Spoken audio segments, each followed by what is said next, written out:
Jonathan Surratt, the NE10 leader in a lot of categories, goals, points, plus minus, tied with Decker, and shorthanded goals. Simeone takes a pass from Piandres. Piandres picks it up as he's trying to go out on a line change, sends it back toward the net, goes wide. Played on the other side by Connors. Connors sent it down low to Simeone. He tried a backhand pass, but turns it over, and here comes Swain. Swain up on left wing, over the line. He's pushed to the near corner. He spins away, sends it around the boards. Picked up by Murray. Murray sends it back towards Swain in the near corner. Swain picks it up on the half wall, tries to get it back to O'Connell. Murray in there chopping at it. Now they're all fighting right in front of the Assumption bench, right on the half wall. 4 players fighting for it. O'Connell comes away with it. O'Connell took a shot toward the net, and down goes Caden Schweitzer, making his program debut, the freshman out of Eugene, Illinois, and on his first shift, he draws a penalty, 1:46 in, and the Eagles will go to the man advantage. Yep, good play. Just moving your feet, and good things happen. Daniel Lemansky, junior out of Clinton, Mass, gets 2 for tripping at 1:46. Eagles 8 for 54 in the man advantage, 14.8%. That's last in the NE10. Shorthanded wise, Assumption 70 for 80, 87.5%. That's second in the NE10. Assumption has taken been shorthanded now 17 more times than anyone else in the NE10, and they've taken 22 more penalties than the next closest competitor in the NE10. They're up to 97 now overall. So you can get them to take penalties. Yeah, again, similarly to Post, that is one thing with Assumption, is both teams take penalties. You could argue what's a good or a bad penalty, but at the end of the day, try to stay out of the box. Rieger and Kennedy back playing defense on the power play together. They were split up on Saturday. Puck sent around to Swain. Swain on the far corner tries to go back to Howell, gets it to Kennedy on right point. Kennedy with some space, closing in between the circles to Rieger. He scores! Found Rieger at the bottom of the near circle, and he slapped the one-timer past Welch at 2:07, and the Eagles start early again. They lead 1-0. That was just a really good setup. Again, Assumption a little bit passive, and Post has guys that if you give them time, they can bury a puck. And that's just what happened there, right? Went from strong side back to weak side. That forward didn't sag to take that guy, and it's in the back of the net. For Rieger, his 3rd of the year on the power play. Give the assist to Kennedy and Howell at 2:07 on the power play. The Eagles' 9th power play goal of the season, and the Eagles, just like they have each of the last 2 home games, take a 1-0 lead early in the first period. So the Eagles have time and momentum early on. What they need to do is maintain that momentum, Coach, as they move through this game, because they've had this 1-0 lead before. Yeah, get a little confidence and build off that. Puck goes back to center. It's played by McKiernan. McKiernan dumps it in. Kunin holds it, waits for Hope. Hope goes behind the net, gives it to Wyatt Noble back on. And out comes McQuegan. McQuegan in the center. He's in over the line, gives it to Beckett. Beckett picks it up on the half wall, spins away in the near circle, gives it to McQuegan. McQuegan tries to send it back to the point. Puck gets stuck in the corner. 4-man weave is Beckett and McQuegan fighting for him. McQuegan comes out with it, gives to Beckett. Beckett tries to center it in front, but it got deflected. Sitting in the corner. McQuegan, though, chips in after. Excuse me, that's Santoro in there chipping after it. Loses the puck finally, goes behind the net to Connors. Connors skates away from Beckett, who's chasing him. Bottom of the near circle. Feeds a quick pass out to Stackhouse, and in the other way comes Hill. Leads for a shot that goes wide by Ryan Decker. And self-clears as it goes all the way back out to center. Here's Dimio. Nick Dimio, the junior out of Duxbury, Mass. Lost the puck to Kennedy, who got his team-leading 9th point and 6th assist on the power play goal at 2:07. Rieger, his 3rd from Kennedy and Howell. 4 minutes into the first, 1-0 Eagles on the power play goal. Kennedy being watched by 2 Greyhounds. Nearly turns it over, but Pekka helps him out and gives to Santoro. It's a 3-on-1 if they hurry. Santoro in, over the line, holds, wait, shoots, hits the post. He hit the near post as Santoro had the 2-on-1, faked the pass, and now back the other way come the Greyhounds on a 3-on-1. Over the line, Cunningham centers it in front. Could even a big save, leaves a rebound, it's still there. They're fighting for it, squirts free, the referee blows the whistle. As we saw that a little bit on Saturday, the lead goal scored by Worcester State on a very similar type of play where the Eagles had a 2-on-1. Pekka almost scored, and in that scenario, Santoro almost scored, but then the Greyhounds came right back up the ice. Difference is the Lancers scored, and Kunin made a big save here. Yeah, and as a defenseman, doesn't matter which team, as a defenseman, you got to be able to shoulder check, look left and right, know where everybody is, right? That far side D just got caught, puck watching that play, wasn't really available to help with the transition because of that. And know that there's 5 guys in front of you. Even strength, know where all 5 are. Back the other way comes Russell. Russell with a 2-man weave gives to Piandres with a shot that Kunin makes a big save on, as Russell was skating towards the net, as well as defenseman McElhaney. 4:47 into the first. Kunin with a couple of big saves back-to-back. Still 1-0 Eagles on the Rieger power play goal. But again, it's that little thing, Coach. The 2-on-1 for Santoro, he hits the post. Imagine if that goes in and the momentum the Eagles could have. Yeah, absolutely. Breaking that ever dangerous 1-goal plateau. That should be offsides, but they don't call it, as it looked like McGaffigan was well ahead of the puck, but played in the zone. Eagles try to get it out, and here goes to Schweitzer. Schweitzer looking for Swain. Swain fights for it in the corner, loses the puck as Connors takes it away. As we mentioned, Schweitzer, his first time on the ice, he was tripped and led to the penalty. That led to the power play goal. Now back on the ice for his second go in an Eagle uniform. Puck sent back into the Eagle zone as several players go off on a line change, and Murray will play it behind his own net and leave it for the goal scorer, Rieger. Rieger fanned on his pass, being checked hard by Nick Fall. Still behind that, Noble comes out to help, gets it over to Atkinson. Atkinson fed it to Swain, nearly turned it over. Murray goes high in the air, which will allow everybody else to change. And the puck comes free to center to Donahue. Donahue turns it over, though. Atkinson dumps it in. Howell will go chasing after it behind the net. Howell looking for Atkinson. Atkinson picks it up, tried to center it in front. Got taken away, though, by Toomey, rimmed around and picked up on the far side of the ice by Stackhouse. Stackhouse dumps it in behind the net. McQueen goes after it. McQueen does a good job to avoid the check, but turns it over at the point. Then a long shot taken by McKiernan. That's sticked away by Kunin. Kennedy to Howell. Quick passing gets it out to center, but the Eagles turn it over again, and back comes Toomey. Toomey goes D to Demio. Tries to get around. McQueen does a good job stick checking it, dumps the puck back into the Greyhound zone. Decker behind his own net, loses the puck, spins it around over here to the near side. Pekka takes a shot toward the net, deflects wide. Norling trying to pick it up in front, centered it in front, it bounces and it goes in, they score! Norling! That's a break the Eagles just haven't gotten in weeks. And Parker Norling on a puck that deflected in the air. It seemed to go off the back of Callum Welch and into the goal. And a shocking goal at 6:38, and the Eagles on Parker Norling's second in 2 games take a 2-0 lead. I haven't seen that one in a while, Coach. No, and it starts with that really good play again, sort of that unrecorded assist, right? Hugh McGuigan making that poke that kept that puck in the zone, kept that play alive. We'll see if they give any assists out, just because of the nature of how that went in, but it's 6:38 the time on Norling's third of the season, second in 2 games as he scored on Saturday, and the Eagles have a 2-0 lead 6 minutes in. So they've broken through the 1-goal plateau. Here's Piandres. Dumps it down around the boards. Hope does a nice job to make a hit check. Then down goes Surratt, and there's going to be a penalty there.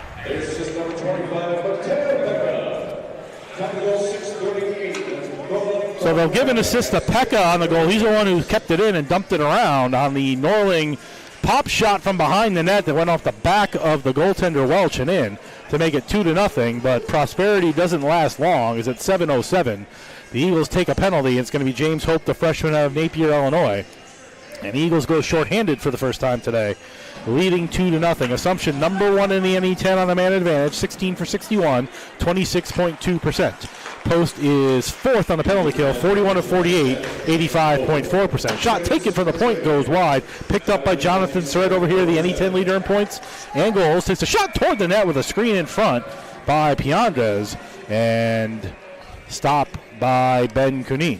That was a really nice job by Ben, just looking through the layers there, finding that puck, because that came through a whole set of legs.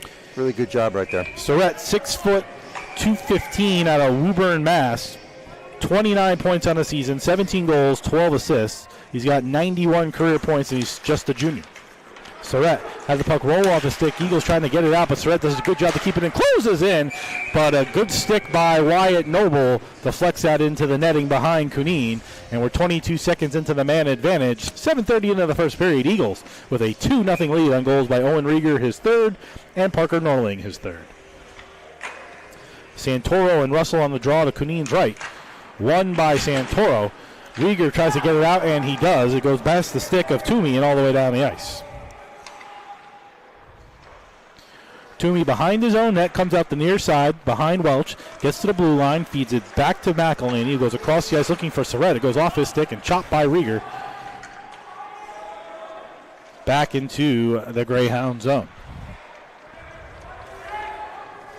Here's McElhaney. Gets to the red line, keeps going to the blue, dumps it down around the boards from far to near. Played over here by Jake Russell, right in front of us. Goes back to Surratt, top of the near circle. Closes to the slot, feeds it down low. Goes off the leg of Russell, off of Cunene, and kept in his own nicely with the leg by Connors. Connors, D-to-D to McElhaney, top of the slot.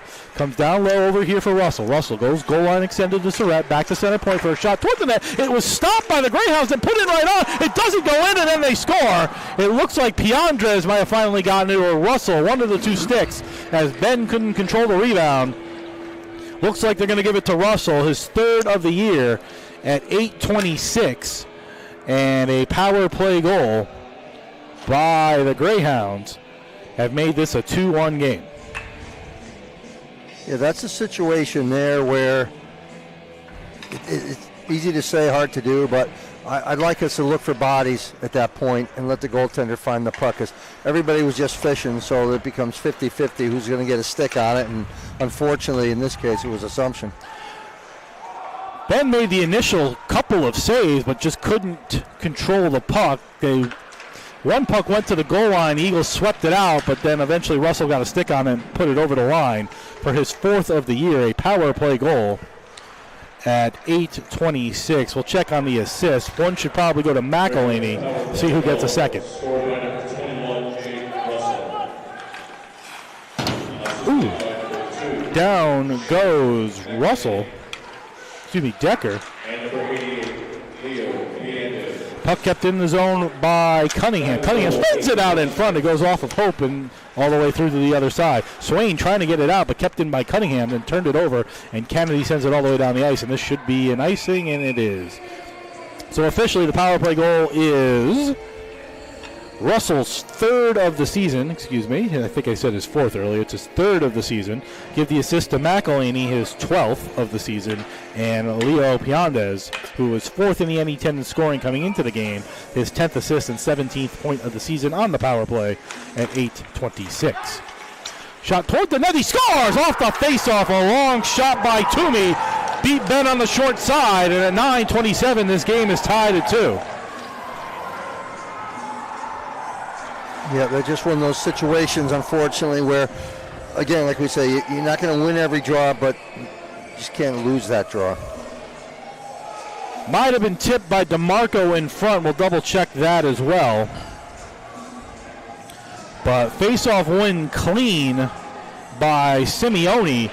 Went it right back to Toomey, who took a wrist shot. Might have been deflected short side by DeMarco. We'll double check that. If it is, it will be his first goal of the season, but 2 goals in a minute 1, and this game is tied at 2 halfway through the first period in what may end up being a high-scoring Tuesday afternoon affair.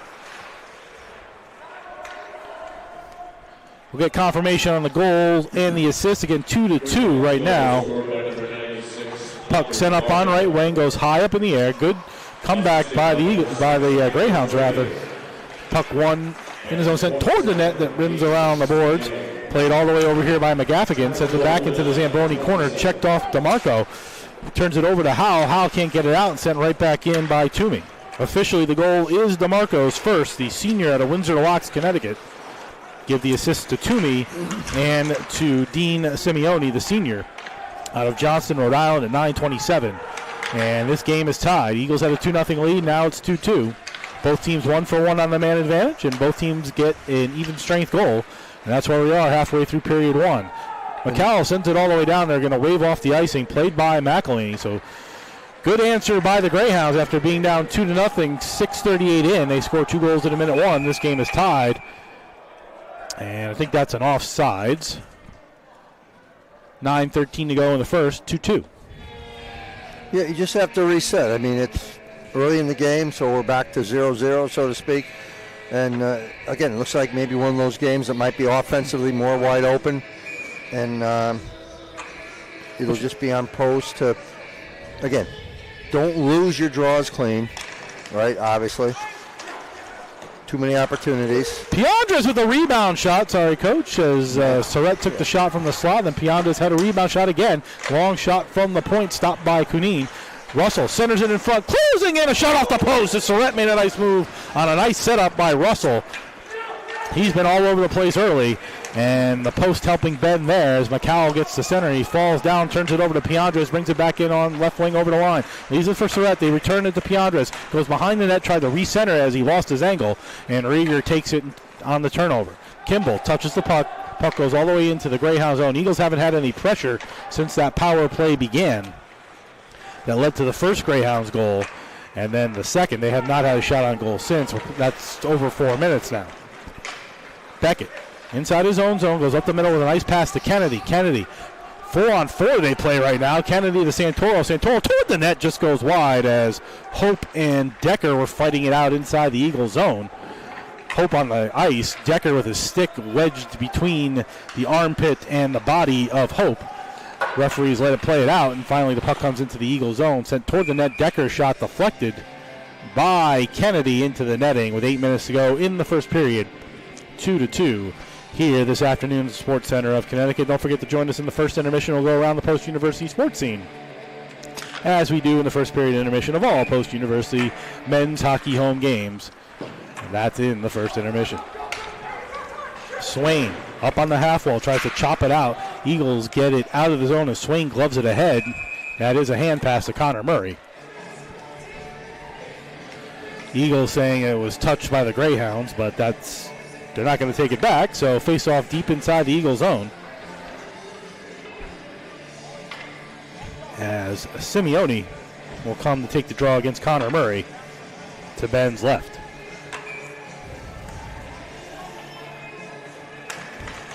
One clean shot taken from the point, blocked as looked like Swain dove in front of it. Then puck popped out the center. Schweitzer sent it all the way down the ice, and this should be an icing, and it will be. As we burn another 10 seconds on the clock, 7:40 to go in period 1. 2-2, Eagles took a 2-0 lead, and the Greyhounds fought back with 2 goals in a minute 1 to make it 2-2.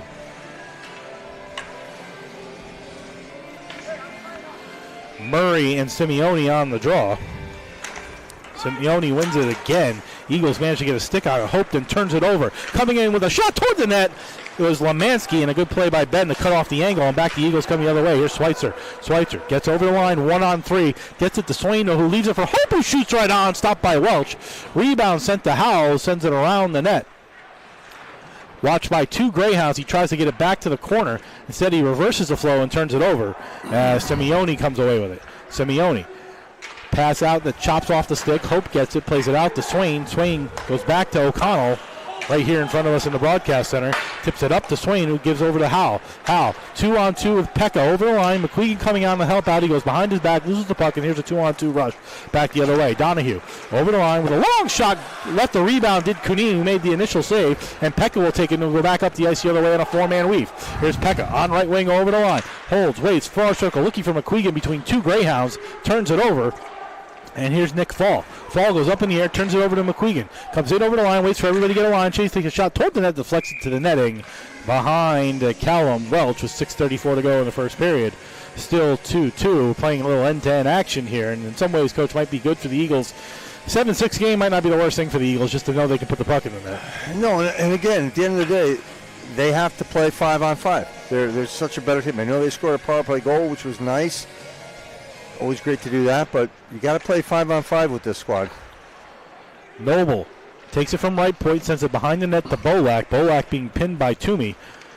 Gets it to McCowell. McCowell comes out, leaves for Noble on a nice weave. Noble closing in with a shot, stopped by Welch. That was a nice setup play as McCowell left it for Noble. He went cruising in off the boards into the circle and took a wrist shot from about 15 feet out, but Welch made probably his best save of the game with 6:20 to go in period one. Yeah, and in that spot there, let's look for a low far pad to try to create a rebound, right? Because he's got the angle. You're shooting from a tough angle. That should be something where we're looking to create a rebound. You're not going to beat a guy 2 feet off the ice when he's on top of his angle like that. Bolak back to Rieger with a long shot looking for a deflection. Almost got one, but confused Welch, who left the rebound momentarily, and the Eagles will get an icing as the Greyhounds dump it all the way down the ice. And back-to-back faceoff wins by this line. Connor McCall, in particular, in the faceoff dot, has set up back-to-back opportunities, and the Eagles turn the tide a little bit with a couple of opportunities, including a dangerous one a moment ago that Welch couldn't handle. Santoro out now. He's fourth in the NE10 in faceoffs. He's also first in the NE10 in penalty minutes. Beckett picks up the puck in the slot, gives to Norling, who's got a goal. Kennedy, D to Hope. Hope closing it with a shot toward the net, just whistled it wide as Norling picks it up on the half wall on the near side. Goes behind the net to Beckett, takes it behind the net, loses it. Beckett trying to find it, but out comes Assumption the other way, and here's Surrett. Surrett over the line, holds, gives it right up the middle. Closing it with a shot and missing the corner was Jake Russell. As everybody watched Surrett, and Surrett fed it back to Russell on the 3-on-2. He closed in, probably had more room than he thought, and then went for the corner and missed. Puck pops free to center, sent right back in by Cunningham, who spindles it behind the net to Hope. Hope behind his own net. Cunningham came out on him, but he fed it past to Kennedy. Goes up the middle for Santoro. Goes off his body. Eagles turn it over. Puck pops free in the air. Cunningham will pick it up at the Eagle blue line and carry it in on left wing. Over the line with a shot toward the net. Kunin struggles with the rebound, but then finds it in the crease with 5:05 to go in the first. Still 2-2. As Ben's left a couple rebounds early in the first period, but managed to cover that one. Yeah, I mean, right now, Assumption, too, they're doing a good job putting that puck in places that creates rebounds. So Post is going to have to be on their toes to anticipate that and get to those spots and find those players. Puck is out of the zone, but sent right back in by McKiernan. Glassford behind his own net with 5 minutes to go in the first, 2-2. Passes to Murray on right wing, chips it up the wall nicely to Schweitzer, goes back to Murray. Murray looking for Swain a little bit too far. O'Connell thought about going into the corner, decided against it, and again will allow Assumption to carry it out. Long pass, cross ice over here to Decker. Decker comes in on right wing, takes a shot toward the net that O'Connell gets a stick on, and it goes into the netting behind Kunin with 4:34 to go in the first period. Everybody making a line change before this faceoff. It'll be to Ben's left, as Howell and Simeone will go on the draw. 2-2, 4 goals in the first 9:27 of this hockey game. 2 by the Eagles, the first 2, and then 2 by Assumption, the second 2. Bad bounce off the boards, right into the slot. It popped free as Howell tried to back it off the wall. It took a weird bounce, but here's McQuegan coming up over the line with Atkinson. He's on left wing. Goes behind the net with it, watched by 2 Greyhounds. Pops free behind to Atkinson. Atkinson centers it out in front, but Howell couldn't get a stick on it. Good job by Noble to keep it in. Here's Howell spinning away, sends it across the ice, or tries to. Instead it goes into the middle and turns it over, and back the other way comes McGaffigan. On right wing, closing in, looking to center, but he had nobody, and a good job by Noble to cut off the angle, and the puck squirts into the Zamboni corner. Rieger looking for Atkinson. He chases after it, gets it in his own zone, carries it out to center. Atkinson with speed over the line, turns it over. Too much end-to-end on that one. Puck pops free into the air. Kennedy spins away from the check of Fall. Nice spin away, and Howell goes up to Kimball. Kimball with speed on right wing over the line. Bottom of the circle, takes a shot toward the net. It bounces on Welch. He deflects it away. Kimball tried to recenter it, turned it over, and a nice hit clean right in the middle on Fall as McCowell stepped into that hit to take Fall out from the rush. Kennedy looking for Hope. Pass into his skates. Then another bad pass, back-to-back bad passes. Eagles just trying to get it out of the zone right now. McCowell tried to chop it out, but kept in by Lawler. Lawler into the Zamboni corner, goes behind the net, checked by Kennedy. Does a good job to get around the check, then tried to come out with it. The puck is there, and it just squirts wide. Then a centering pass goes all the way through and all the way down the ice as Donahue almost was able to get around Kunin's leg, who looks back at the clock with 3 minutes to go in the first period, 2-2 to score. Puck dumped in by Fall around the boards. O'Connell will get there first. O'Connell fans on his clear. Donahue gets the body in. Glassroot comes back to help out. and he'll play it behind his net. Surratt comes to watch Glasser, and he makes a fancy move to get around him, then loses the puck. Glasser goes behind his back looking for Santoro. Eagles just struggling to get it out of the zone. Finally goes up the, really, it goes off the official. Then finally out the center past O'Connell, past Norling. Pekka will chase after it. Pekka does a good job to get there. He gets the puck. Gives it to Norling, who tried to take a little wrist shot from the bottom of the circle, but had it blocked. Puck still behind the net. Pekka chasing after it. Turns it over. Pekka, who's got an assist on the Norling goal. Lost the puck, and here comes Piandres on a three-man wave over the line. Surratt tried to go behind his back, and then a dangerous shot toward the net that Kunin got a leg on, but that deflected and sort of knuckled, but he managed to keep his right pad where it needed to be, and a big save on Jonathan Surratt to keep this 2-2. O'Connell trying to get around Piandres, finds Pekka at the red line. Dumps it in. Eagles go off on a full line change with under 2 minutes to go in period one. Still 2-2. DiNapoli turns it over to Noble. Right at the Eagle line, he'll feed it past to Murray. Murray tries to feed it up the middle. It goes off the body of Decker, who sends it back in, and then an offsides at the Eagle line with 100 seconds remaining in period number one, still 2-2. Yeah, kind of back and forth here a little bit. Just really no defensive play in the neutral zone by either team right now. It's like it's not even there. Everybody just skates through it. It's fun hockey, but I think the coaches probably want to pull their hair out. That's what happened to me. Puck off Decker's leg, ends up on Rieger's stick, gives to Swain on right wing, dumps it in over the line, chasing after. Swain makes a fancy move around the defensive DeMeo. They get it just dumped, looking for a call, not going to find one. McCowell in there fighting, that's Schweitzer, 15, fighting for it. Murray does a good job to keep it in, pinching it on the half wall. There's now Assumption struggling to get it out. Sends it to center to Rieger, chops it right back in, but the Eagles have to tag up, and they do. Opportunity to bring it out is Nick DeMeo. Gets to the red line, dumps it in around the boards. Noble will play it behind his own net with under a minute to go in period one. Noble to Howell. Howell turns it over. Long shot taken, but Rieger stepped right in the way of it. Took the puck. Feeds up to McQuiggan on left wing. He bobbles the puck, but picks it up over the line. Looking to center it through the Beckett, but it goes by him and all the way to the far side of the ice. Played back out the center to Simeone. Gets to the red line, dumps it back in behind Kunin. Hope gives to Kennedy. Takes a hit for it. Gives to Beckett. Beckett looking to go high in the air to McQuiggan. He gets it into the body. McQuiggan takes it, brings it in on left wing over the line, tried to feed it back to Howell, but turned it over in a bad area and back the other way. Looking for the pass was Lemansky. He couldn't control it. Here's a three-man wave for the Eagles. Long shot taken. Rebound. McQuiggan had an opportunity as Howell took a shot, just like you were talking about, Coach, putting it in a place where a rebound was. That was one. McQuiggan had the second opportunity and just missed. 10 seconds remaining in the first period. Beckett in his own zone leads for Hope, and that's how period number one will end. An up and down affair, 2-2. As the Eagles scored 2 goals in the first 6:38, a power play goal included to make it 2-0. But then Assumption gets a power play goal of their own, and in the second one, a minute one later, to tie this game at 2. Coach, an entertaining first period to say the least.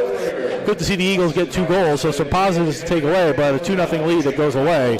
They make it 2-2. Yeah, this is an important period here. You can't have a period now where either you give up a goal and don't score a goal or just don't score any goals. You've got to put something up on the board in this period. So, that's where we are after 15 minutes here at the Sports Center of Connecticut, 2-2. Greyhounds and Eagles should be a fun one. Stick with us through the next 40 minutes and a couple of intermissions. I'll be here, Coach will be here, so we'll have some fun. But we'll be back in 2 minutes with a look around the Post-University sports scene. You're listening and watching the Post-University Hockey on the CACC Network and YouTube.com/GoPostEagles, which is the Post-University Sports Network.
First period intermission here at the Sports Center of Connecticut. I'm Jeff Nelson with you.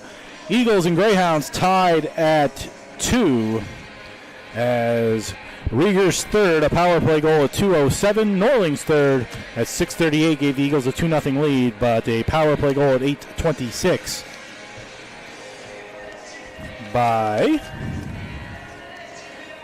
can't read my own writing sometimes, by Jake Russell at 8:26. And then Hunter DeMarco off a face-off win and a deflected shot made it 2-2 at 9:27. So, first period of the mission, we go around the Post University Sports Team. That's brought to you by Post University and its 17 NCAA Division II athletic programs from its nationally ranked men's soccer program, who have made the NCAA tournament 4 straight years, with a brand new women's flag football team slated to start in the spring of 2026. Post offers a variety of sports in every season that you can enjoy, whether a student, a parent, or a fan. For more information on Post University athletics, news, scores, and upcoming schedules for all your favorite teams, please go to posteagles.com. That's posteagles.com. Eagle fans, Valentine's Day is coming up. It's only a month away, and don't be one of those people that waits until the last minute to get that gift. What better way to surprise that special someone in your life who loves the Eagles than with Post University branded items and clothing? I mean, what better way could you surprise them? How do you get those items, you ask? Well, go to posteagles.com, click on the fans section, then choose School Store on the left-hand side, and shop till you drop for all the latest Eagle swag and apparel. Shop today and use the code COZY20 to receive 20% off any order of $75 or more. Exclusions do apply. That code is COZY, COZY20. It will expire on Sunday, January 18th, so you have time. Get out and get those Valentine's Day gifts early for that special someone at posteagles.com. As we go around the Post University sports scene, we'll start with the upcoming schedule, which includes women's basketball tomorrow, 5:30 p.m. at the Drubner Center. They'll play Caldwell University. Eagles are coming off a 65-48 loss to Goldie Beacom on Saturday. The Lady Eagles 2-8 on the season, 0-5 in conference. They're on a one-game losing streak. The men's basketball team will also play Caldwell tomorrow, 7:30 at the Drubner Center. They're coming off an 83-73 loss to Goldie Beacom, 4-10 on the season, 3-3 in the CACC. They are the losers of 2 in a row. Women's hockey will next play Friday at Franklin Pierce University. That'll be 7 o'clock up in New Hampshire. They're going to play back-to-back games up at Franklin Pierce, both games at 7 o'clock, Friday and Saturday. The women's hockey program will return home from this 4-game road trip to play a week from Saturday, as they'll play St. Michael's on a back-to-back Friday the 23rd at 8 p.m. here at the Sports Center of Connecticut, followed by a 2:45 game on Saturday the 24th. So after the 4-game road trip, the Eagles will play St. Michael's, who are in last currently in the NEWHA. Eagles currently 6th, but only 5 points out of 4th. So a couple of victories and a couple of big games coming up against Franklin Pierce, who are currently 2nd, I believe, in the NEWHA in New Hampshire over the weekend. Baseball, well, it's winter outside here, but baseball's not that far away. A little over, well, a month away. Month from today, actually. As February 13th, the men's baseball program will start anew with a 3-game series at the University of Tampa down in Tampa, as the baseball program will play a lot of games in the South for the first month of the year before coming home for their first home game, which will be March 11th. Are they sending us down there this year to cover that? We need to talk to the right people. Yeah. You know those people, so let's see what happens. Yeah.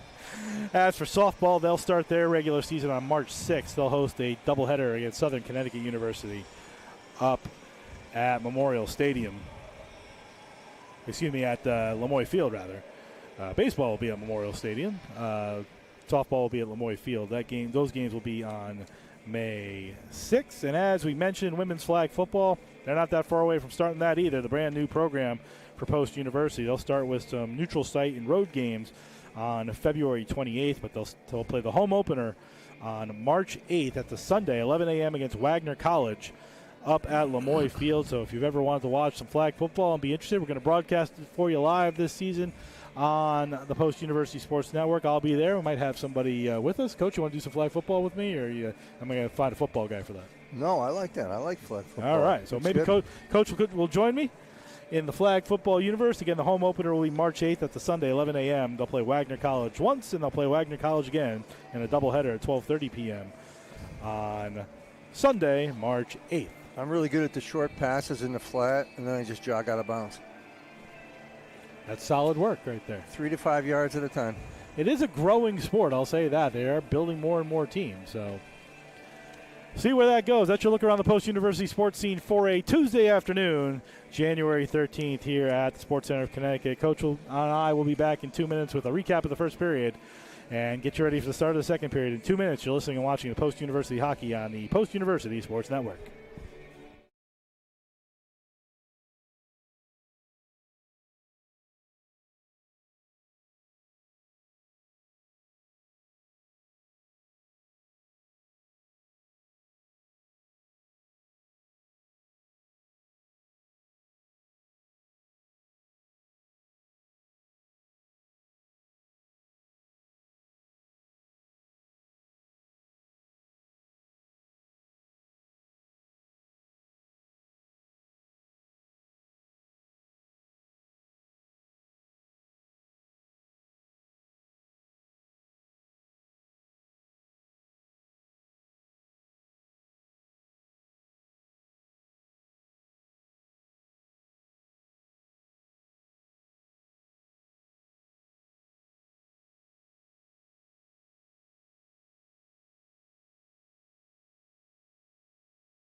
First period intermission here at the Sports Center of Connecticut. Jeff Nelson, the coach Pete Whitney here with you in a 2-2 hockey game after one period of play. Eagles jumped right on, got a power play by newly entered Caden Schweitzer into the lineup as he got tripped 5 seconds into his first career collegiate shift, which drew a power play, and that led to a nice setup by Aiden Kennedy. As Howell got it to Kennedy at the point, he cruised into the slot and fed a nice pass at the bottom of the near circle where Rieger one-timed it in, Owen Rieger that is, and for his third of the season, a power play goal at 2:07. And the Eagles were off and running with a 1-0 lead. Then Mateo Pekka, great job keeping the puck in on the near side at the blue line, dumped it around the boards. Parker Norling found it, sort of just chopped at it over the net. It took a weird, funky bounce, went from behind the net over the net off the back of Welch and into the goal for a strange goal nonetheless, but Norling's third of the season, second in 2 games from Mateo Pekka at 6:38, and the Eagles had a 2-0 lead. But then the Eagles take their penalty as James Hope took a tripping penalty, and that gave Assumption, who was number 1 in the NE10 on the power play, an opportunity to get back in the game. And so they did, as McElhaney took a shot from the point. Ben couldn't find the rebound. It lay loose. It got shot toward the net. It was stopped. Somebody took the puck almost off the goal line. Somebody's stick. I think it might have been Rieger's, actually. But that didn't prevent Russell from banging it into the net for his third of the year at 8:26 on the power play. Give McElhaney and Leo Piandres the assists, and it was 2-1. And then a minute one later, clean face-off win by Dean Simeone right here in front of us to Ben's left. Went back to the point for a shot by Andrew Toomey, the freshman out of Medford, Mass, but deflected into the net was Hunter DeMarco. Got a stick on it, put it short side by Ben on the tip.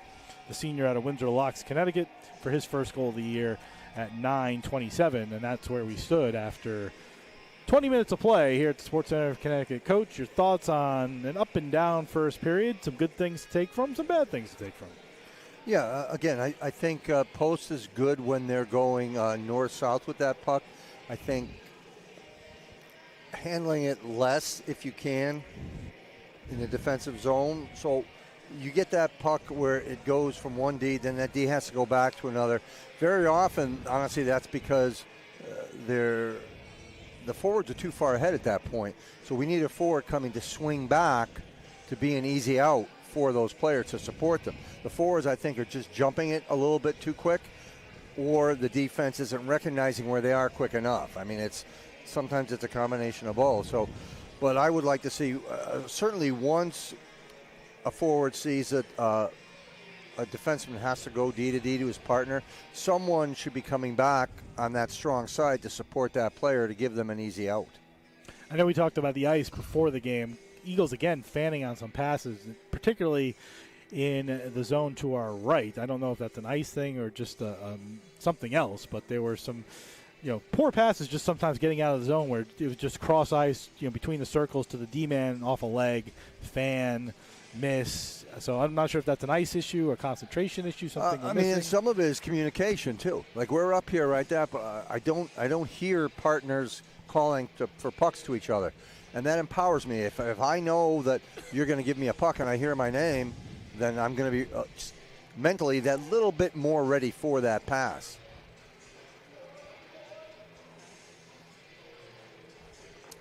Out come the Eagles for the start of the second period. And it looks like we have a goaltending change for the Eagles.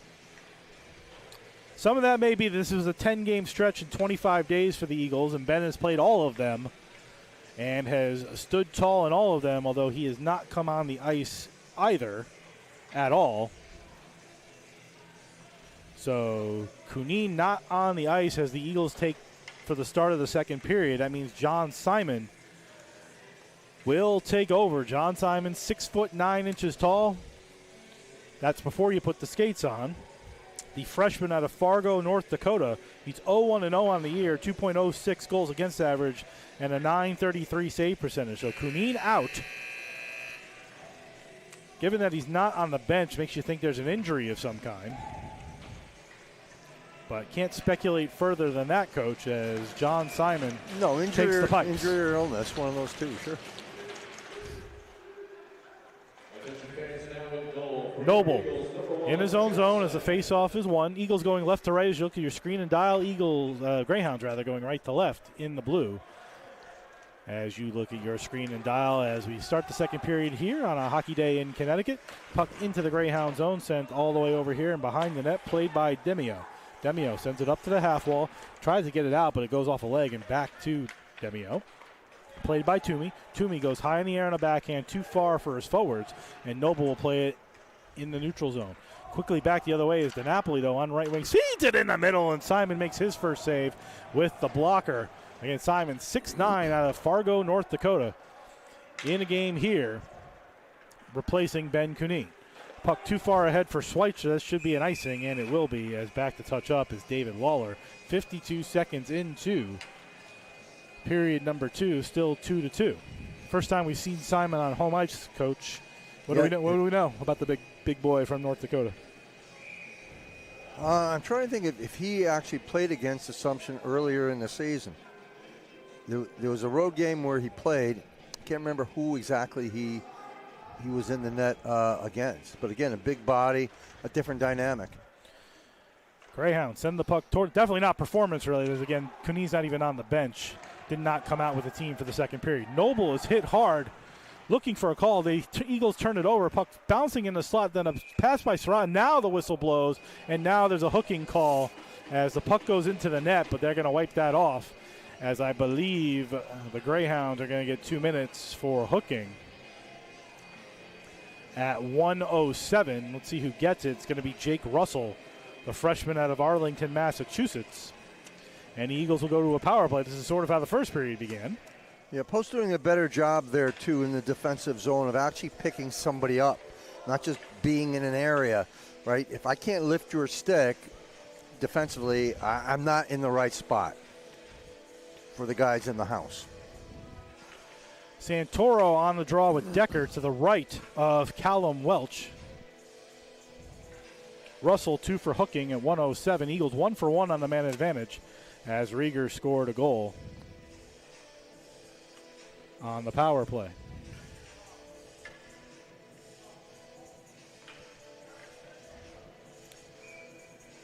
Officials had some business to do at the scorer's table. Santoro wins the faceoff back to Murray. Murray backhands it. Stick goes flying. That's of Decker. Santoro trying to find the puck with Decker stickless, trying to take it away, and the puck gets sent all the way down the ice. Off that dropped stick, rather.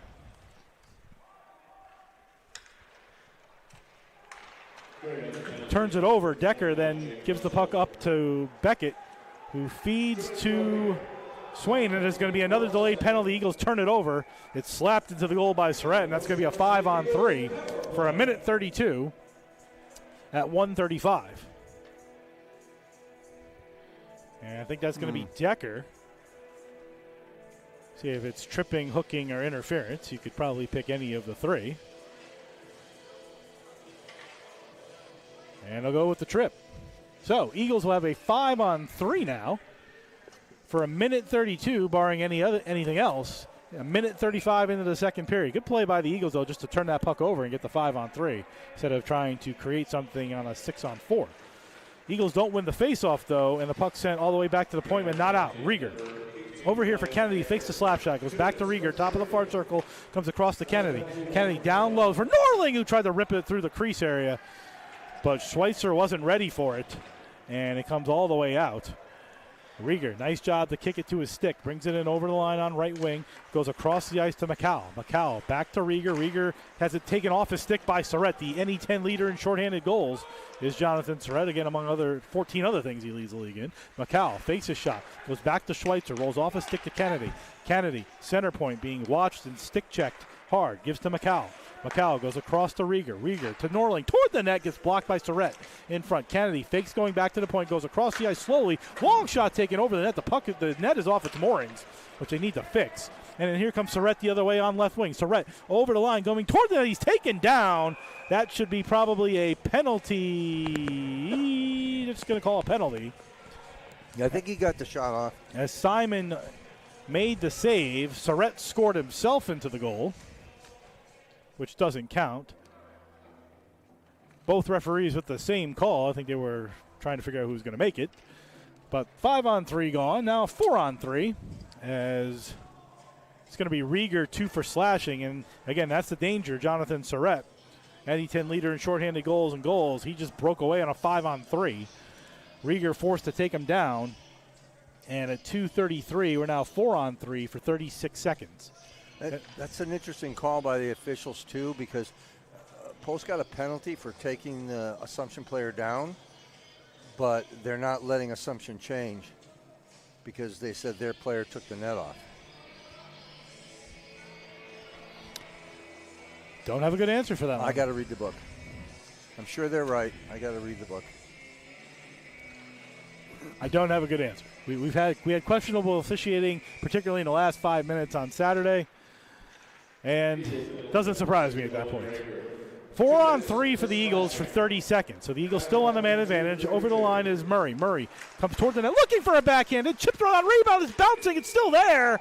And finally gloved by Callum Welch after Swain and Santoro got sticks in there. And that was better, 4-on-3 puck movement, just driving toward the net, than the 5-on-3 was. So 23 seconds remain on the 4-on-3 rather. Then we'll go 4-on-4 for 28 seconds. And then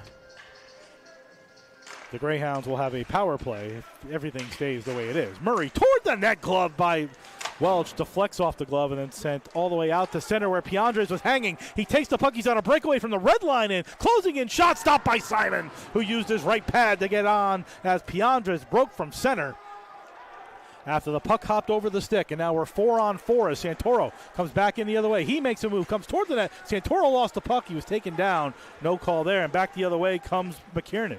McKiernan on a three-man wave over the line. Brings it to Russell. Russell back to Piandres. Takes a shot that goes off of Simon. And back the other way come the Eagles with a 2-on-1 if they hurry. Hope had stick checked off of Russell and turns it over. And Connors fighting with Hope behind the net. Russell tried to feed it back to Connors. Fanned on his pass. Hope still down there. The 4-on-4 is over. And now a 55-second power play for Assumption. So the Eagles go 0 for 3 on the man advantage.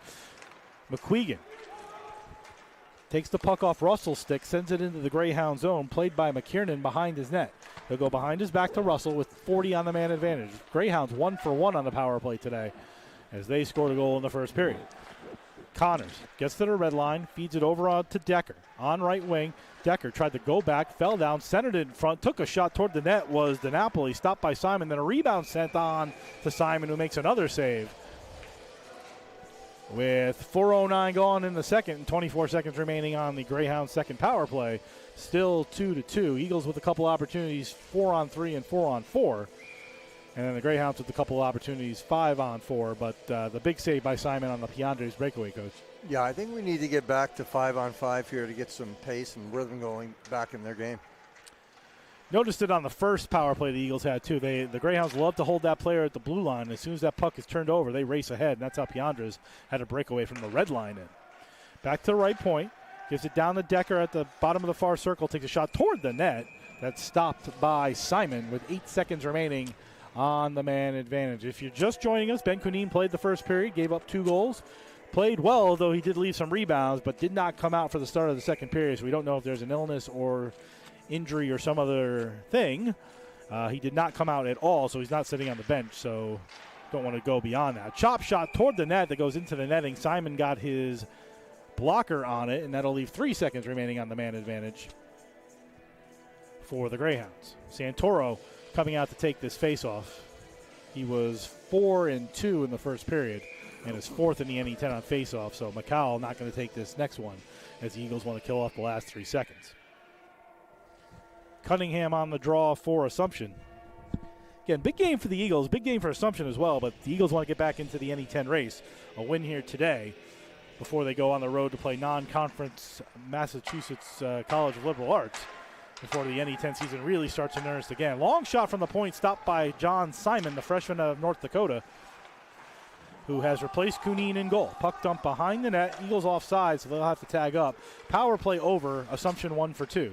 Long pass to Surratt on right wing. He tries to go across the ice, but turns it over to O'Connell inside the Eagles zone, who tried to make a pass of his own across the ice that deflected off a body.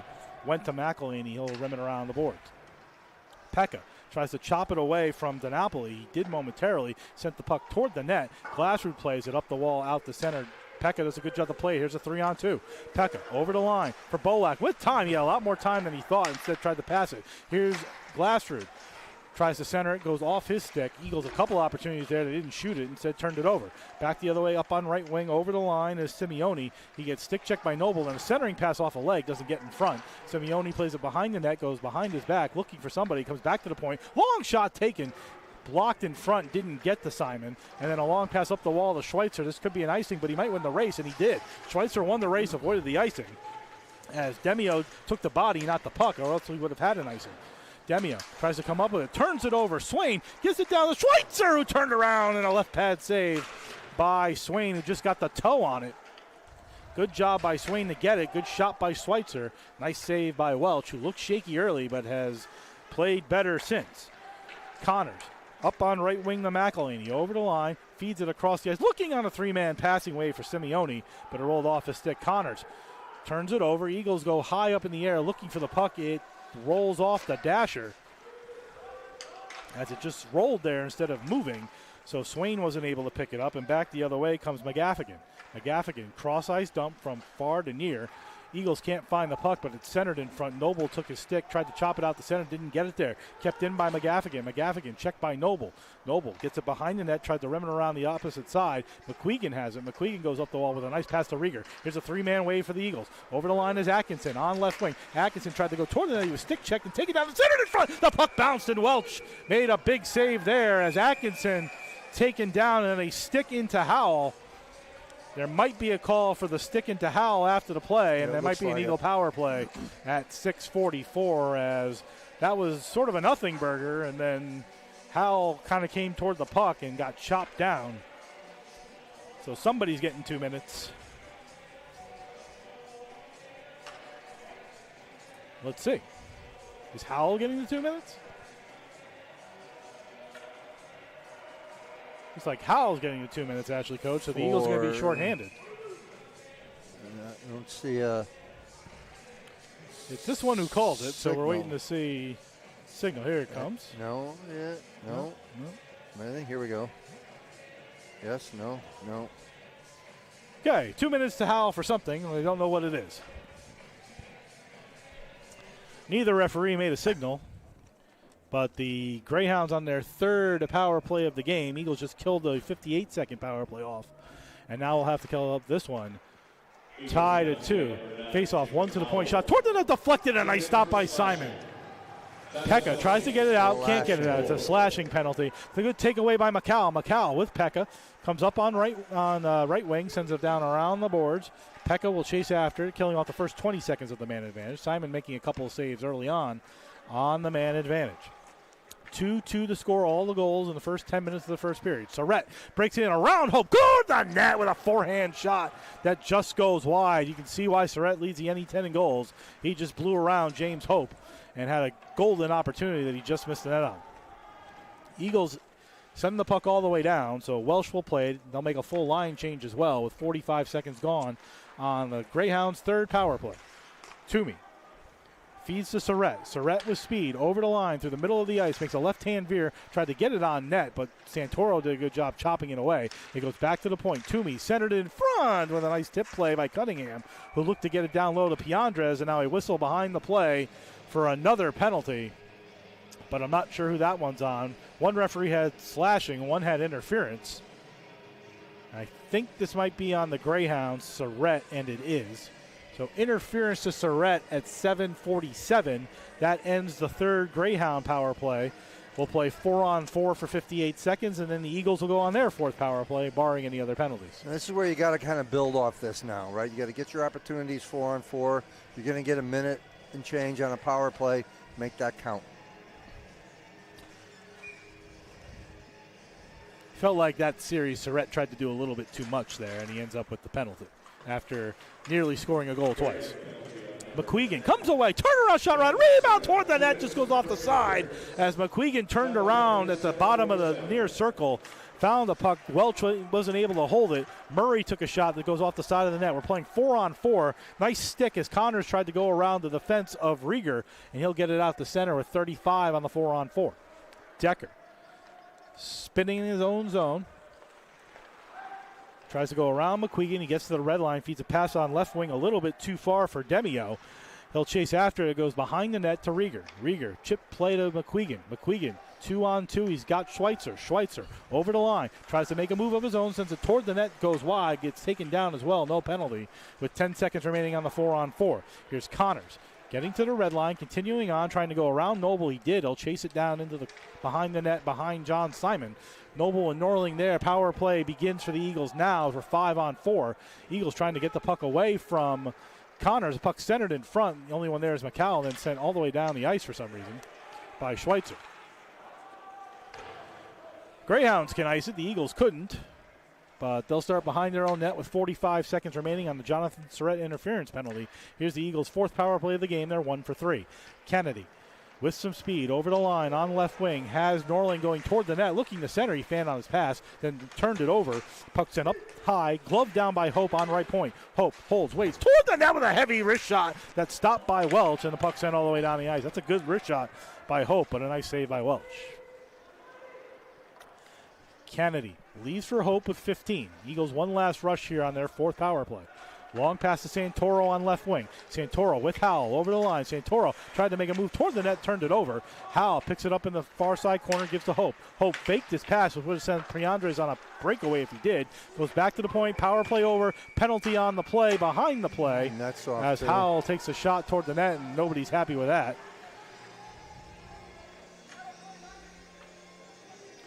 We'll see who gets this penalty. It's probably the Eagles based on the whistle blow.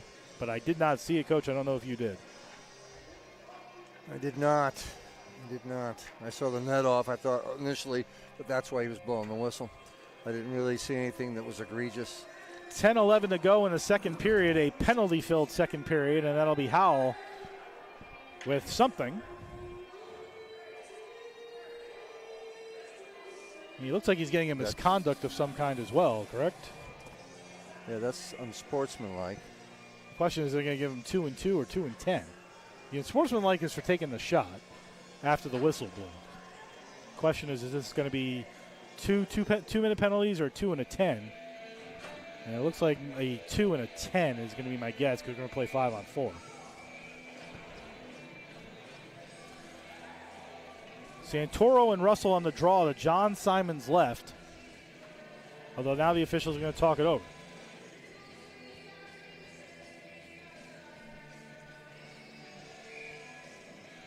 Beckett's going to serve the 2-minute minor because Howell got 10.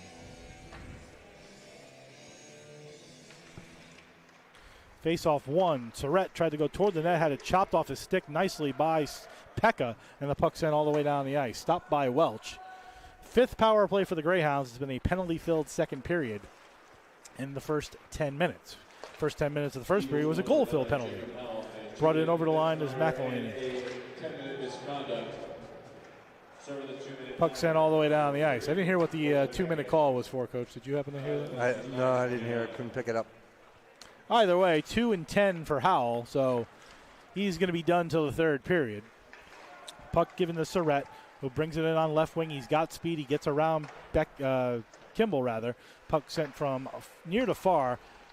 Priandres back to the point, comes all the way over here to McElhaney. McElhaney with a shot toward the net that goes high and over the net. Hard to shoot it high over the 6'9" Simon, again, who's about 7 feet on skates. McElhaney to stick, goes flying in the slot area. I think that's an Eagle. That's going to be another penalty upcoming to the Eagles. Puck goes into the net, but I think the whistle blew before that. As everybody's looking with some confusion. Believe there's a penalty before the goal.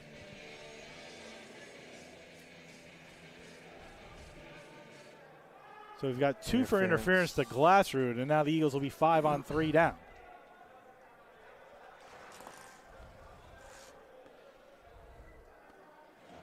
So Glassrud 2 for interference at 10:53. Eagles now shorthanded 5-on-3 for 57 seconds.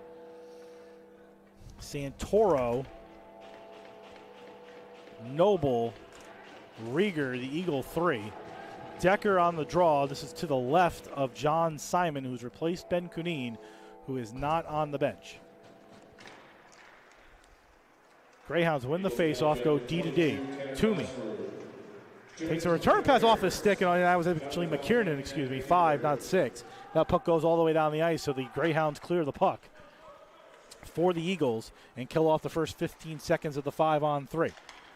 Here's Decker with speed over the line on left wings. Rims it around the boards all the way from near to far. DiNapoli leaves it for McKiernan, who goes to D partner Connors. Connors gives it down low to Cunningham. Cunningham tries to break toward the net. He'll go behind the net from near to far. Goes back to the point, and they just pass it around. Here's McKiernan closing it with a shot toward the net. Simon makes one save. Rebound in the crease, and it's swiped out by Noble. Good job there. Simon making the save, and Noble clearing the crease. Pass to right side to Decker. Decker spins away, bottom of the far circle. First penalty is about to expire. It goes back to McKiernan. McKiernan on right point to Connors. First power play is over. Backhand toward the net, but Simon keeps his body there. Shot toward the net, puck bouncing, and it goes wide. 5-on-4 for 56 seconds now as the Eagles kill off the first penalty. Connors gives to McKiernan. McKiernan closing it across, and they score on a fanned one-timer by Brett Cunningham. And at 12:04, a power play goal, a 5-on-4 power play goal, gives Assumption their first lead of the night. It's 3-2. Yeah, and that was similar, honestly, to Post's first goal, where that forward back on the back door on the weak side didn't sag to get down to either take that pass away or deny the shot. Cunningham fanned on the one-timer, and I think that actually threw everybody off a little bit, because if he just kind of whipped it, it would have gone in, but it just kind of fanned on it, so it slowly sort of made it into the goal. So Cunningham, the freshman out of Gloucester, Mass., his 5th goal of the season, give the assist to Patrick McKiernan, and number 14, Caden Connors. And now a shot taken by Kimball that just goes wide. McCowell comes out, centers it in front for a one-timer that got blocked in front. That's a good block there by McElhaney. Kept that from a sure goal, as Welch wasn't going to be able to get over there, but a good block there. Kimball, far corner, looks to center it to Bolak in front, deflects off McElhaney this time, and sent behind the net. And now Assumption struggling to get it out of the zone. The goal, Cunningham is 5th from Connors and McKiernan, a power play goal at 12:04. The second power play goal of the game for Assumption. They're now 2 for 6 on the man advantage. Here's Swain with speed over the line, trying to break toward it. He gets through, and a shot stopped right on by Welch as he got through on the backhand, but Welch kept the right pad there and made a big save. Back the other way comes Piandres. Over the line, long shot that goes wide, picked up over here by Surrett. Surrett on the near half wall, looks to center it. Instead, it goes all the way through. Picked up on the far side by Demio. Demio rimmed it around. Surrett takes a shot toward the net that Simon makes the save on. And the Eagles have it behind their own net, and here comes Glassard. Glassard trying to get away from the check of Cunningham. Puck sent, excuse me, that was Piandres. Puck sent all the way down the ice. That's an icing with 6:22 to go in the second period. 3-2 Assumption on the Brett Cunningham power play goal. Yeah, that's, again, one of those plays that seem innocuous, but it's not a play that should have been an icing. A little bit better communication, let them know the pass is coming, or look back, get yourself in a position to where you're at a better pass receiving angle by the forward. Nick Fall on the face-off for Assumption. Whistle blows against Connor Murray. Fall, the junior out of Greenwood Village, Colorado.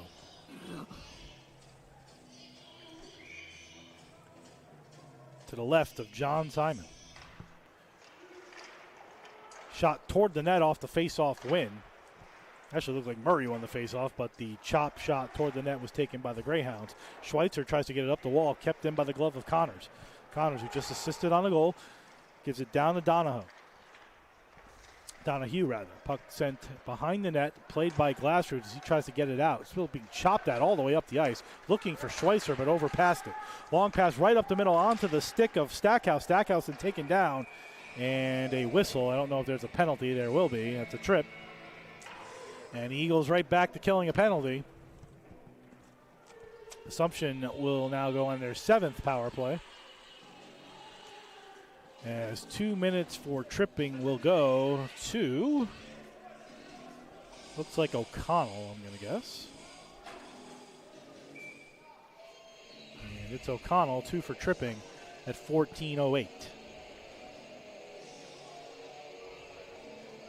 So right back to the man advantage goes Assumption. Decker on the draw against Santoro to the right of John Simon. Face-off won by Santoro to Rieger. Rieger tries to go behind the net and then reverses the flow but turns the puck over. Decker to Connors, back to Decker. Gives down to Cunningham, who just scored. Cunningham in front, they score. Easy pitch and catch, as they say, and Jake DiNapoli, the beneficiary of the centering pass by Cunningham. And at 14:21, a power play goal, their 3rd of the game.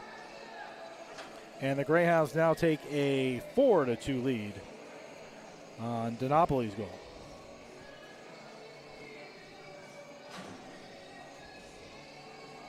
So 2 goals in 2 minutes and 17 seconds, 2 power play goals as well. DiNapoli, his 9th of the season from Cunningham and Connors, his 2nd assist in the 2 minutes. for Cunningham, a goal and an assist in the 2 minutes, and it's 4-2 Assumption. Puck taken up the wall. Dumped behind the net.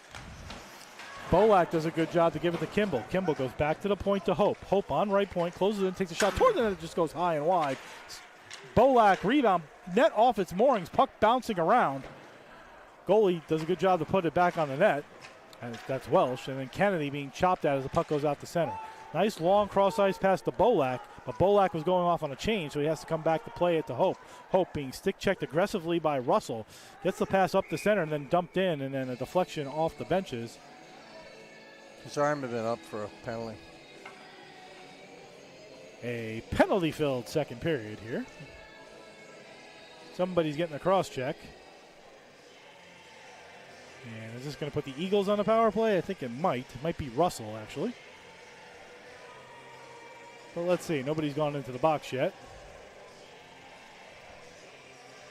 Eagles to go to their 5th power play of the game. It is Russell. So give the assists actually on the goal to Decker and Connors at 14-21. Sorry, it was 18, not 8. So Dinopoli's 9th power play goal from Decker and Connors at 14-21. Eagles to their 5th power play. Puck rimmed around to Murray. Murray tried to feed it down low, but a good aggressive stick by McElhaney. Eagles got to move the puck a lot faster as the Greyhounds are being uber aggressive in challenging whoever the puck holder is, and that's forcing turnovers. Puck dumped in, picked up by Swain on the Zamboni wall, centered it in front of the deflecting score! That's going to go to Scotty Swain as he tried to center it, and it goes off the stick of Surratt. And at 15:33, the Eagles break through the 2-goal barrier and are right back in the game on a power play goal at 15:33. That's going to be Scotty Swain's 3rd of the year, and the Eagles make it 4-3. Yeah, that's just a great job. All that came from outnumbering and then quick puck movement. Simple. Both simple, effective, basic tactics. For Swain, his 3rd of the year as he tried to center it across to Murray, but instead it went off of off of Surratt and into the net behind Wells. So the Eagles, 1 minute and 12 seconds after the Greyhounds make it 4-2, get a goal to make it 4-3, and this game isn't over yet, and the Eagles break the 3-goal barrier for only the 2nd time this season. Kennedy keeps it in, closing in, centers to Bolak, towards the net, deflects right on! And Kimball couldn't get it by Welsh, and the puck sent all the way into the scorekeeper.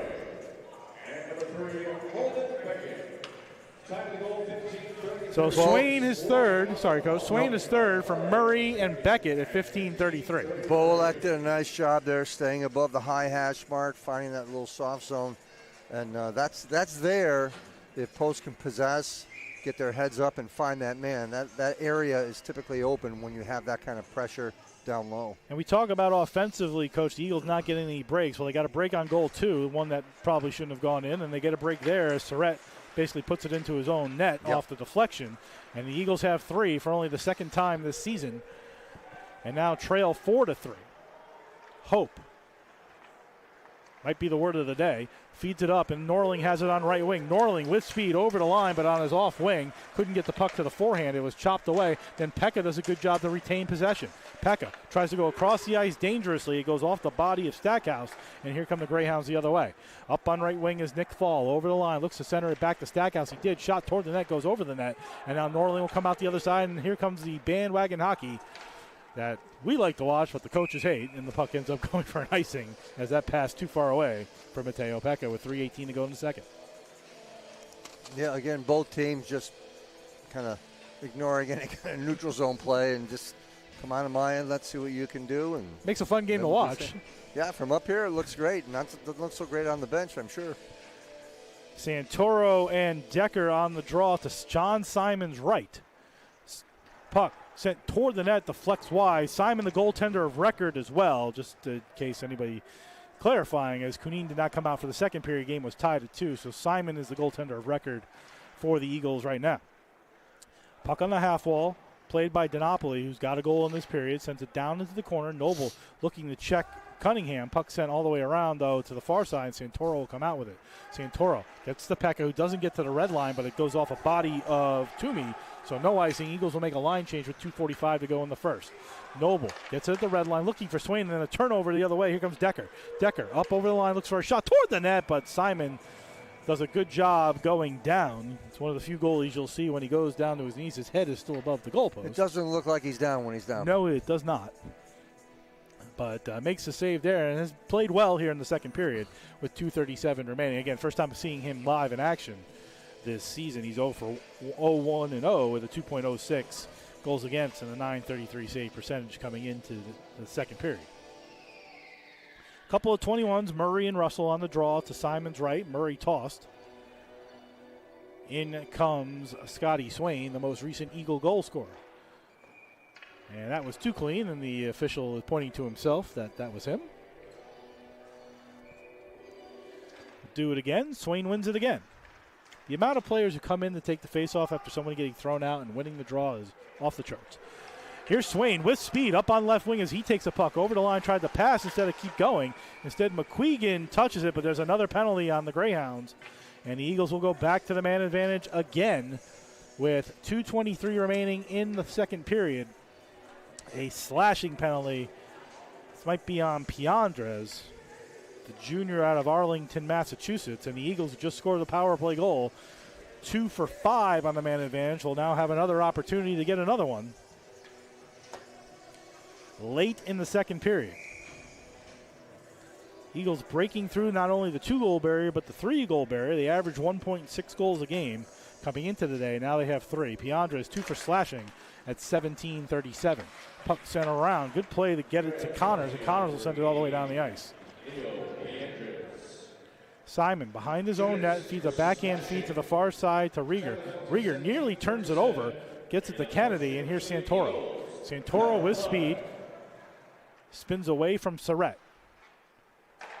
Nice hard pass to Rieger. Rieger gives to McQuegan. Up on left wing. He's over the line. Brings it down to the goal line. Looks to go back to the point. He does. Gives to Kennedy over here, now center point. Rieger closing in. Toomey. Kennedy to Swain. Back to Santoro. Back to Kennedy, center point. Holds, waits, has a lane toward the net, looking for the corner, and just missed it wide. Kennedy chopped at it, but the Greyhounds chopped at it first, and the puck sent all the way down the ice. Surratt sneakily coming in from behind Santoro. Santoro gets checked, spins away from Surratt, who goes off on a line change and leaves for Rieger with 1:27 to go in the period and 1:02 on the man advantage.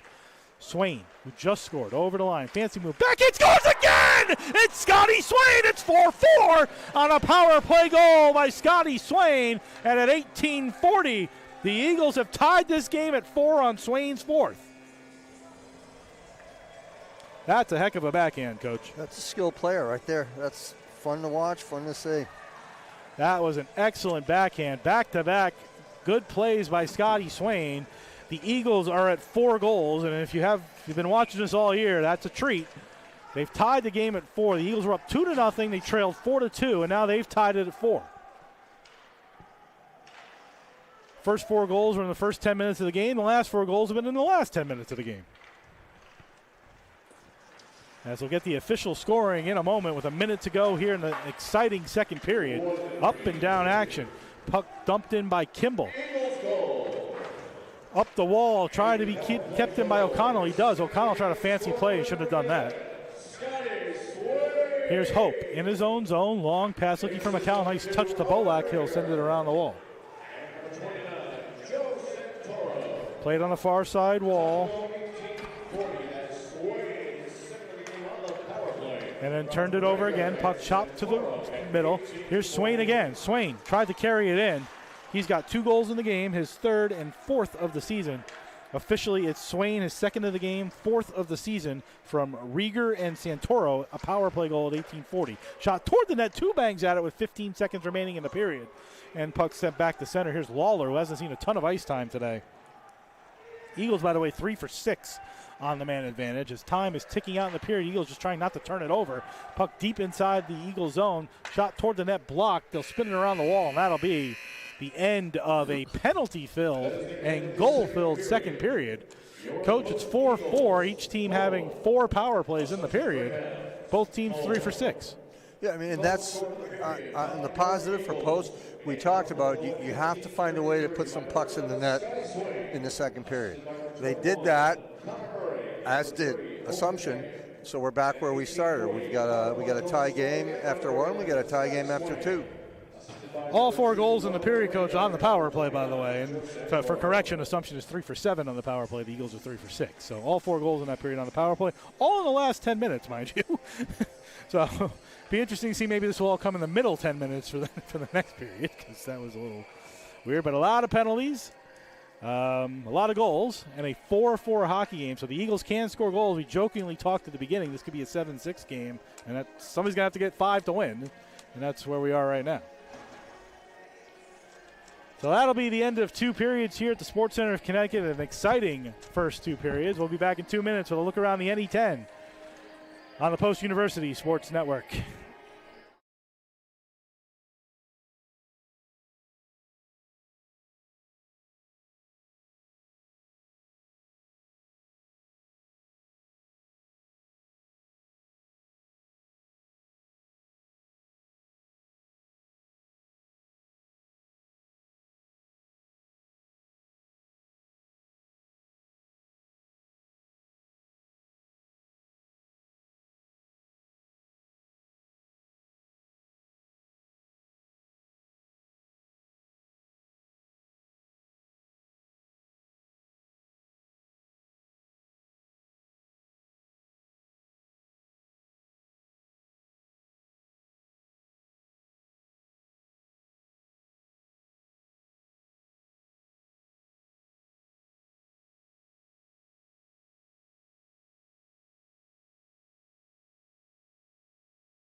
Second intermission here at the Sports Center of Connecticut. I'm Jeff Nelson. 4-4 the score. An exciting hockey game here if you've been with us all afternoon.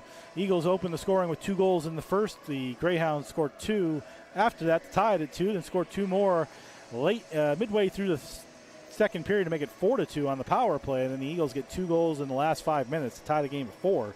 Eagles breaking through that 4-goal plateau for only the second time this season. And that's where we are, 4-4. Second period intermission, we go around the NE10 conference, and that's brought to you by Post University, ranked as one of the top online colleges for 2025 and 2026 by Newsweek. This month, Post is celebrating 25 years, a quarter century of empowering learners worldwide. So ask yourself, are you a Post person? Reach out today to see what Post can offer you. Online, hybrid, or on-campus options await. For more information on all of Post's degree programs, to visit campus, take a tour, or to apply, go to post.edu. That's post.edu.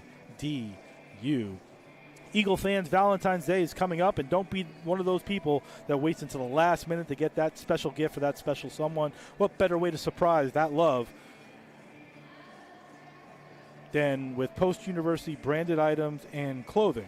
How do you get those items? Well, you go to posteagles.com, click on the Fans tab, then choose School Store on the left-hand side, and shop till you drop for the latest Eagle swag and apparel. Shop today and use code COZY, COZY20, to receive 15% off any order of $75 or more. Exclusions do apply. That's code COZY, COZY20. It will expire on Sunday, January 18th. NE10 Player of the Week is Jonathan Surrett from Assumption. We've seen him all day today.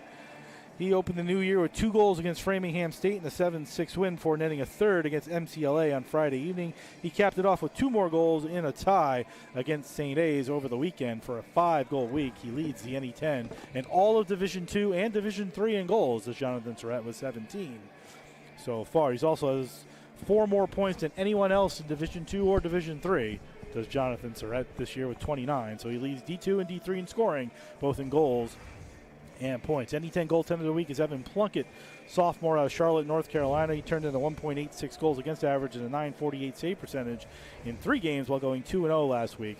He touted a he stopped a National League power play in Salve Regina and posted 31 saves in a 2-0 shutout against Wesleyan on Tuesday before making 5 saves in a relief appearance in an 8-2 loss on a Friday. NE10 Rookie of the Week, Jake Russell, who we're also seeing today, he recorded a goal and 4 assists to help Assumption to a 2-0-1 record to start 2026. He had a goal and 2 assists against Framingham State, and then on Friday evening against MCLA, he had 1 assist, and then he capped off the weekend with another assist and 2 blocked shots against St. A's. NE10 standings up to the minute. Franklin Pierce 5-3-0 in conference, 7-8-0 overall for 15 points. St. Michael's 14 points, 4-2-2 in conference, 9-5-3 overall. Assumption 14 points, 4-2-2 in conference, 9-7-2 overall. St. A's 11 points, 3-3-2 in conference, 3-8-4 overall. Southern New Hampshire 7 points, 2-5-1 in conference, 6-7-1 overall. And the Eagles 7 points, 2-5-1 in conference, 3-10-1 overall. Upcoming schedule tonight, 6 o'clock, Westfield State at St. A's, Franklin Pierce at Fitchburg State, Middlebury at St. Mike's. Friday night, Assumption at Franklin Pierce, Southern New Hampshire at St. Mike's, and Post will be at St. A's. Everybody will then play each other again over the weekend on Saturday. So Assumption and Franklin Pierce this weekend, Southern and St. Mike's this weekend, and the Eagles at St. A's this weekend. Eagles will start a 5 out of 6 on the road, starting with those games against St. A's. They'll then play Massachusetts College of Liberal Arts on Friday before playing Assumption again on Saturday, then finally returning home on Friday, January 30th, as they will host Franklin Pierce here at the Sports Center Connecticut. 4 o'clock start. That'll be the next home game and next broadcast for Coach and I. 4 p.m. on Friday, January 30th, 3:45 pregame on the Post University Sports Network. That's your look around the NE10 for a Tuesday afternoon here at the Sports Center Connecticut, where the Eagles and the Greyhounds are tied at 4. We'll come back with a full recap of an exciting second period here at the Sports Center of Connecticut in 2 minutes. You're listening and watching the Post University Hockey on the Post University Sports Network.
Second period intermission here at the Sports Center of Connecticut.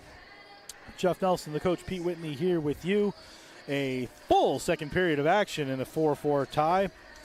First 10 minutes were kind of like the last 10 minutes of the second period. First of all, John Simon replaced Ben Cuneen in the lineup. Ben did not return to the bench, so has something bothering him right now, but John Simon came into relief to start the period. And the first 10 minutes played out like the last 10 minutes of the first period. No scoring, some penalties, some back and forth action, but then a power play goal at 12:04 by Brett Cunningham broke the ice and made it 3-2 Assumption.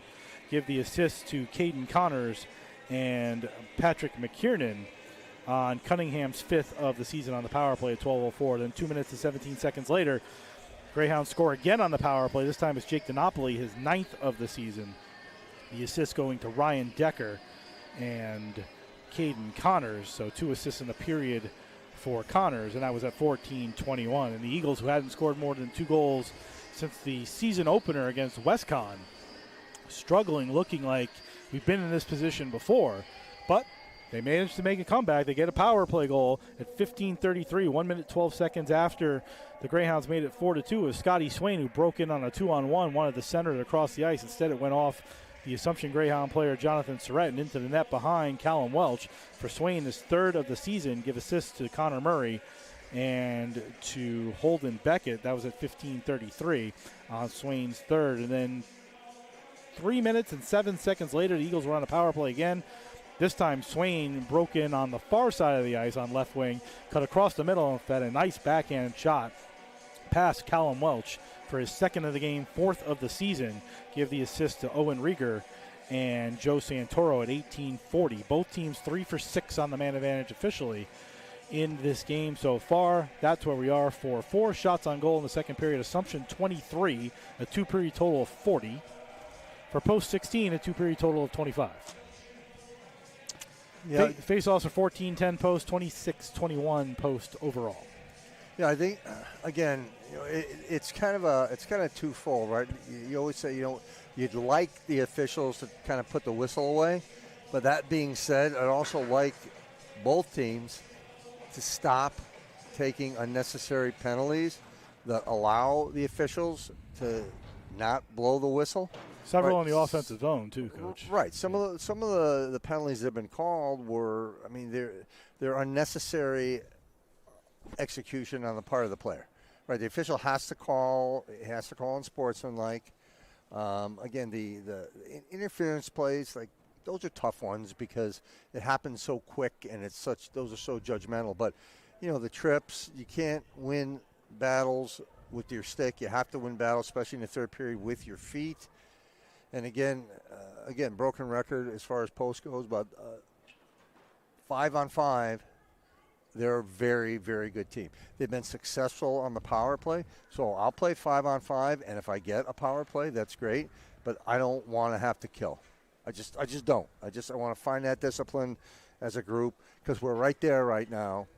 We're into some uncharted territories with 4 goals scored a bit, and let's add those other pieces. Let's add the discipline, stay out of the box. Let's get a bit more creative on our odd man rushes and not grip the stick quite so tight, have some fun, put pucks to the net, and let's get out of here with a W.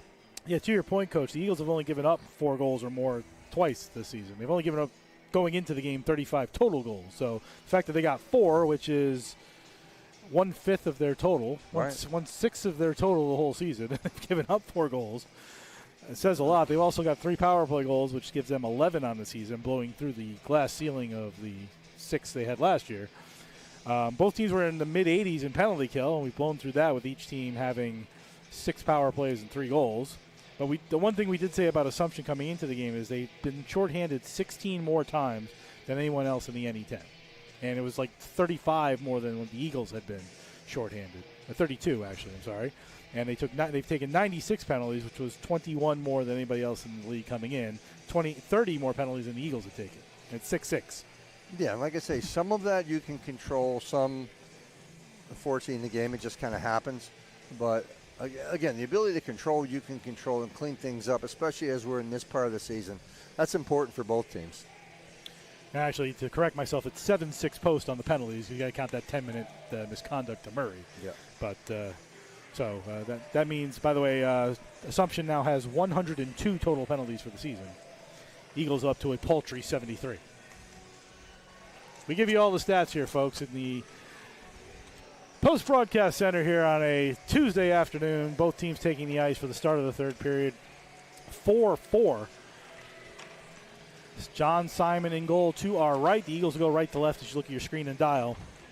Wearing the home whites. Assumption will go left to right in the road blues as you look at your screen and dial.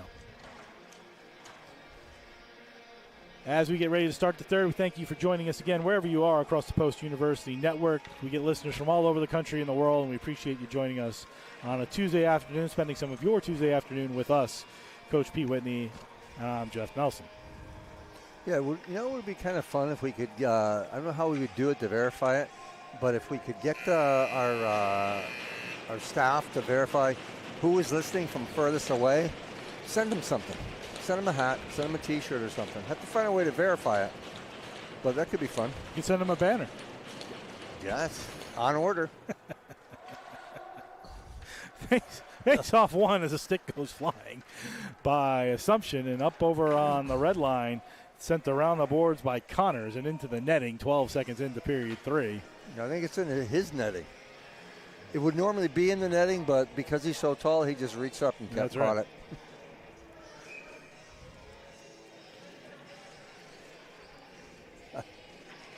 Face-off won by Decker. Back to Connors. Connors toward the net with a bouncing puck that's sticked aside by Simon.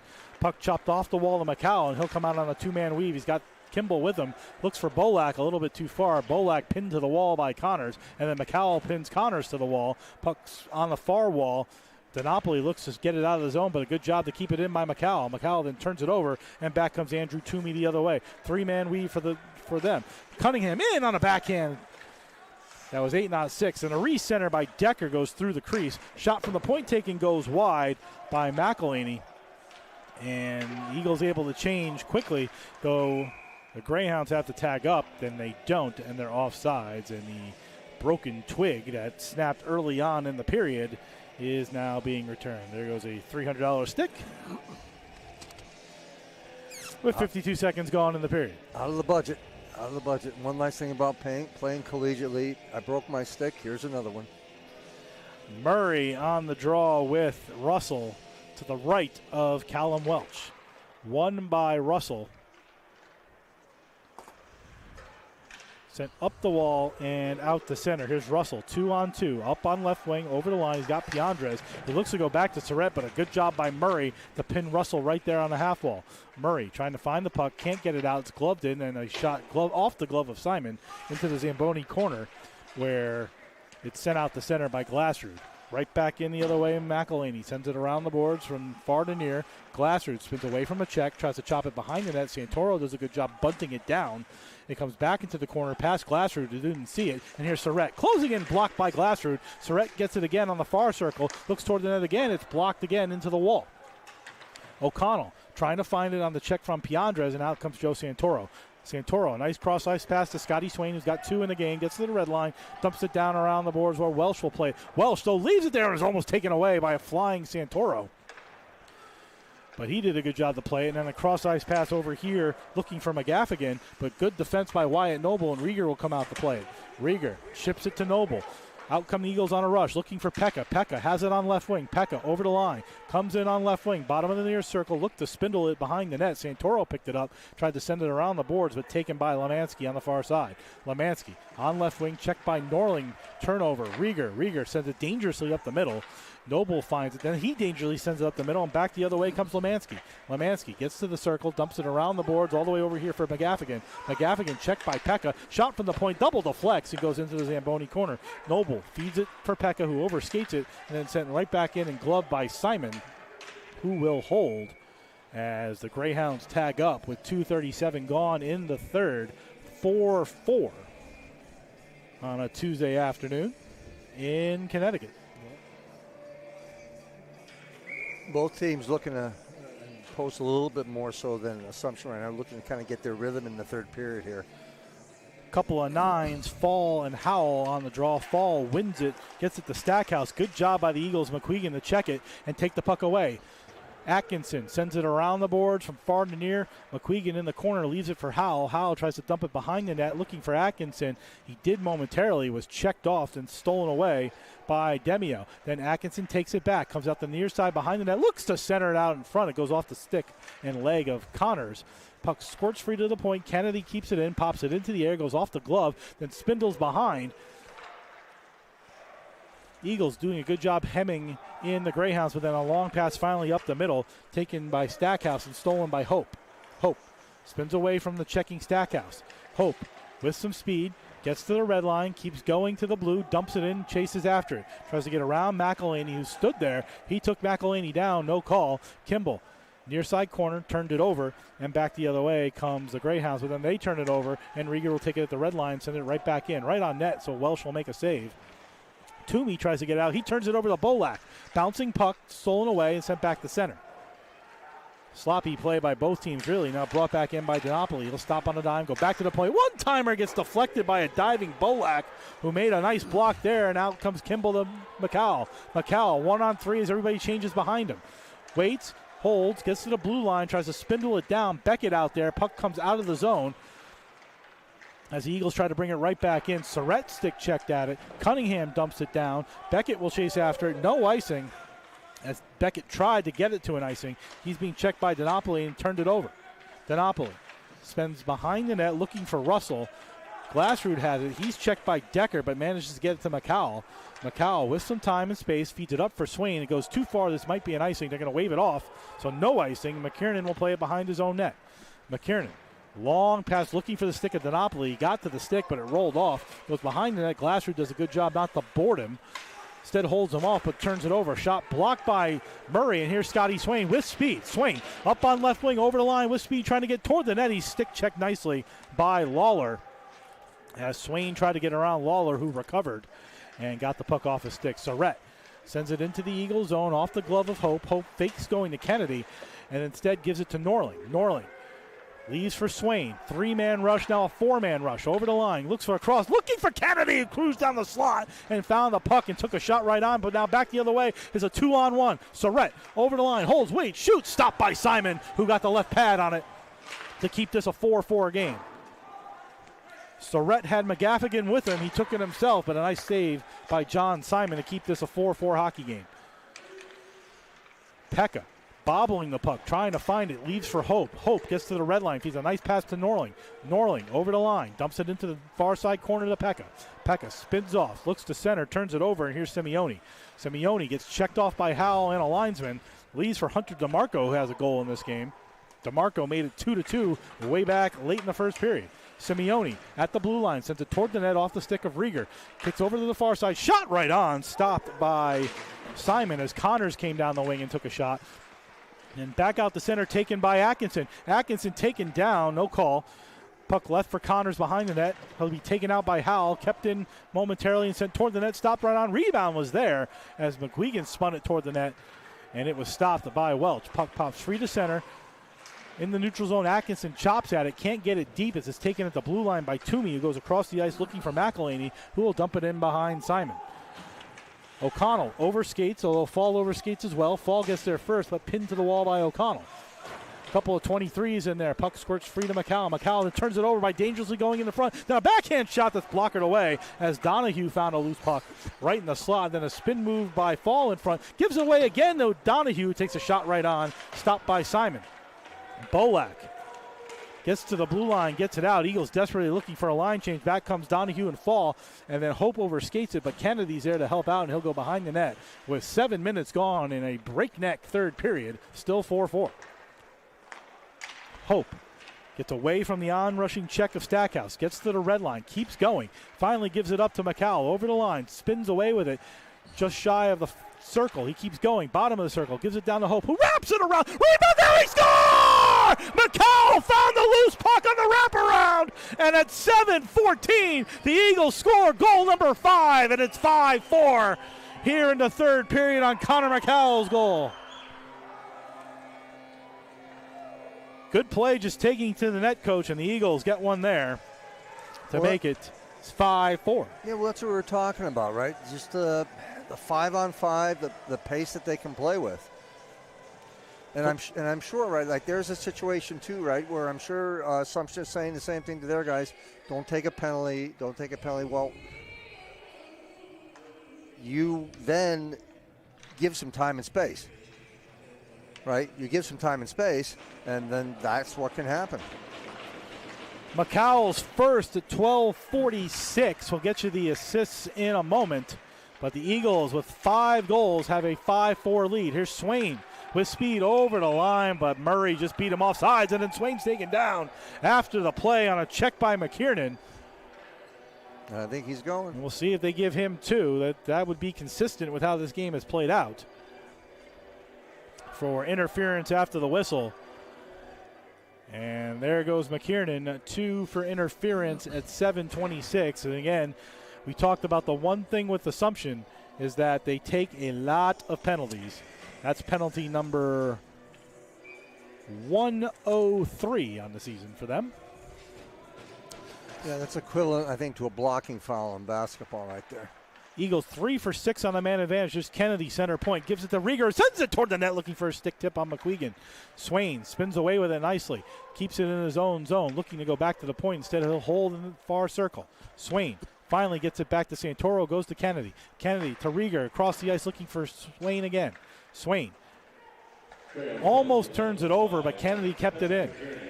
McQuegan using his frame in front of Santoro, and it just goes off the backhand. Rieger on left point, trying to keep it in, and they do. Here's Rieger closing in with a shot toward the corner and just missed. Swain picks it up, back to Rieger. Rieger, center point, toward the net, looking for a deflection. He got one, but a stop by Welch. Puck kept in, and then a breakaway for Piandres from the red line. Walking in over the line, and a whistle behind the play. This is the second time in 2 games we've seen this. It's got to be on Assumption. It can't be on Post. Piandres had a breakaway from the red line in for the second time in the game, and then a whistle behind the play. 21. And like. Jake Russell takes a penalty. This is the second time in 2 games we've seen this. At 8:19, so now the Eagles will have a 2-man advantage of 1:07. Officially, the goal McCowell's first from Kimball and Beckett at 12:46. Excuse me, at 7:46. Pretty lengthy 5-on-3 here. Just got to move the puck quickly and get pucks to the net on this goaltender. Second time in the game, the Eagles have had a lengthy 5-on-3. They didn't get much on the shooting on the 5-on-3 in the first one. So let's see if the Eagles can put more on the net than he did the last time. Clean win to Kennedy. And we'll mark that down as a moment in the game. Piandres' breakaway wiped off by an Assumption penalty. Swain across the ice to Rieger, who fanned on the one-timer. Puck goes behind the net. 2 Eagles there. Puck ends up in the goal pads of Callum Welch. Yeah, you got to bear down. You got to move it, find the lane, shoot it. Got to get one here on a 5-on-3 to give you some time on the 5-on-4. 8:31 gone in the third. 5-4 Eagles. Santoro wins another draw. Again, he was 4th coming into the game in the NE10. He's done well here today. Kennedy being closed out quickly by Surrett, who had a 5-on-3 breakaway in the second period. Gets around Kennedy, but good job by Swain to help out. Simon pitches away and almost gave it away to Surrett. Surrett still has it. Finally taken away by Santoro. Surrett has no problem jumping into a play, even on a 5-on-3, and he did there and had a couple of opportunities. Yeah, confident player with a lot of skill. Swain over the line. As we said in the intermission, and didn't learn this until I read it, he leads the Division II and Division III in goals and points, says Jonathan Surrett, with 29. He's 4 clear of the next highest number in Division II and III in points. Swain, right point, quickly over to Kennedy. The Eagles should be able to get some numbers because Surrett keeps pinching to wherever the puck is. Should be able to spread it out a little. Cross the ice to Rieger. One time it takes a shot, stopped right on the 5-on-3, about to expire, and then McQuegan takes down one of the Greyhound players, but then wide open was DiNapoli just waiting at the blue line. Again, they have no problem just keeping a basket hanger down on the other end, looking for a breakaway. They've had 3 in the game. Well, fortunate, too, for Post that the Assumption player didn't look up and see because he was just trying to ice the puck. DiNapoli, plenty of time and space to just give him a puck on his tape, and he would have been off to the races. We mentioned it. As soon as they get the puck in the shorthanded zone, they fly the other forward over, and that's how they've ended up with 3 breakaways in the game so far. And that doesn't even include the one that just got called off. 5-4 Eagles, 30 seconds remaining on power play number 8. O'Connell rims it around the wall. Kimball tried to keep it in, but instead goes the other way. Good job by the Eagles to prevent a break that time. Hope brings it in over the line for Kimball, but they're offsides at the Greyhound line. It's interesting how the Eagles are 3 for 7 with this power play still to go, yet sometimes it's just been messy because the Greyhounds have had opportunities of taking the puck away. Yeah, again. But 3 for 7. Yes. Again, you got to have support. You want to spread to some degree on a power play, but again, you need support to the player who has the puck so that they have some good opportunities. That's where you bobble, hold a little long, and then you can get an opportunity to go. McCall brings it in. 10 seconds remaining on the Eagles' 8th power play. McCall's got the goal in the 3rd to make it 5-4. Hope to McCall. McCall, top of the near circle, goes across the ice. Holds, waits. O'Connell does. Takes a shot looking for the corner high instead of headhunter shot, and then the Greyhounds take it. And then another penalty behind the play for too many men on the ice. So the Eagles will go to their 9th power play on a too many men on the ice call. At 10:23. That's a break. It's a break you want to try to take advantage of here. And again, not to beat the point home, but I think it says something. As much scoring and as much offense as a team like Assumption has, and as successful as they've been, the one thing they haven't been able to do is stop taking penalties. 9 in this game so far. Yeah. And that's reflective of their stats overall. Again, 16 more shorthanded opportunities than anyone else in the NE10 coming into the game. And they are -3 in that category against Post today, and 96 penalties coming into the game total. They're now at 105, which is 21 more coming into the game than anybody else. Santoro loses the draw. It's sent all the way down the ice right on the Simon. Penalty served by Hunter DeMarco, so 2 for unsportsmanlike 2 for too many men on the ice, rather. Kennedy being chopped at, turned it over, but the Eagles keep it going. In over the line to Santoro. He'll rim it around. He takes a big hit for it, and then it's sent into the netting. So, or is there a penalty behind the play there as well? I don't think an arm's up. No penalty. Okay. At this point, you're just not sure. 1:41 to go on a man advantage. 9:17 to go in the 3rd. 5-4 Eagles. Santoro and Russell on the draw. One clean by Santoro to Kennedy. Kennedy to Swain. Swain closes in. Gives it to McQuegan in front, looking for a shot. 1 bang, 2 bangs. It's there, and then goaltender Welch takes a sawbuck shot to both Santoro and McQuegan. It's a good job by McQuigan there to just kind of skate away from that, right? That's smart play. That's what you need. You need to win that battle, right? As a player, and you win that battle by letting them do what they got to do, but don't let them take you into the box. Murray wins that draw back to the point, kept in by OC. Takes a return feed to Hope, but it goes over his stick as it bounced away and out of the zone. Greyhounds swarming like wolves on that puck as O'Connell goes behind the net to give it to Hope inside the Eagle zone. Piandra's right on Hope now as they pin him to the wall. Russell in there as well. Piandra's and Russell gladly just pin it. Instead, they send it over to the opposite side where McElhinney will send it across the crease. Looking for a stick, didn't find one. Then a shot back toward the net by McKiernan goes wide. Eagles are on the power play, but the Greyhounds are keeping the puck. And finally, Hope will take it with a minute gone. Hope checked off by Russell, and then there's going to be a holding the stick penalty, and that'll be the end to power play number 9. Eagles fall to 3-9 on the man advantage. At 12:32, Hope for holding the stick. And we'll play 4-on-4 for 52 seconds, and then we will, barring anything else, the Greyhounds will have a minute 8 power play. It's interesting how much more aggressive the Greyhounds play shorthanded than they do even 5-on-5. Well, they see Post struggling to support that puck in the offensive zone to break it out, so they're gonna attack. I mean, that's just good strategy. Post needs to shorten their passes to make that player who's attacking think, which guy do I go to, which is the right play. And at that point, you can connect the pass and get out of the zone. Kennedy checked off by Donahue. Fall in there as well. Donahue has the puck, centered it in front. For a shot from McElhaney, stopped by Simon, who got the shoulder on it. Kept in by Donahue. Donahue pinned to the wall by McCall. Pekka trying to find it dangerously into the slot. Kennedy trying to win the race. He does, gets it to McCall, and out of the zone the puck comes. McCall on right wing over the line. Carries, looks to center. He takes a hit, turns the puck over, and back the other way comes McElhaney. McElhaney over the line, 2-on-3. Feeds a nice pass up the middle to Donahue, who missed the net, and there's going to be another penalty on the Eagles for slashing at 12-10.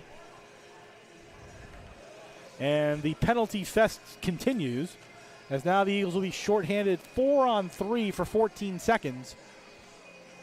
And then there'll be a 5-on-3 for a minute 8, but given the proclivity of penalties, we probably will see some more. Rieger 2 for slashing at 12-10. Eagles lead 5-4. Power play number 8 officially for Assumption. Nice job by Santoro, clear it all the way down. That should kill the 4-on-3 and get us to 5-on-3. Officially 5-on-3 now. Minute 9 of 5-on-3 hockey. Here comes McKiernan over the line on right wing, back to Decker.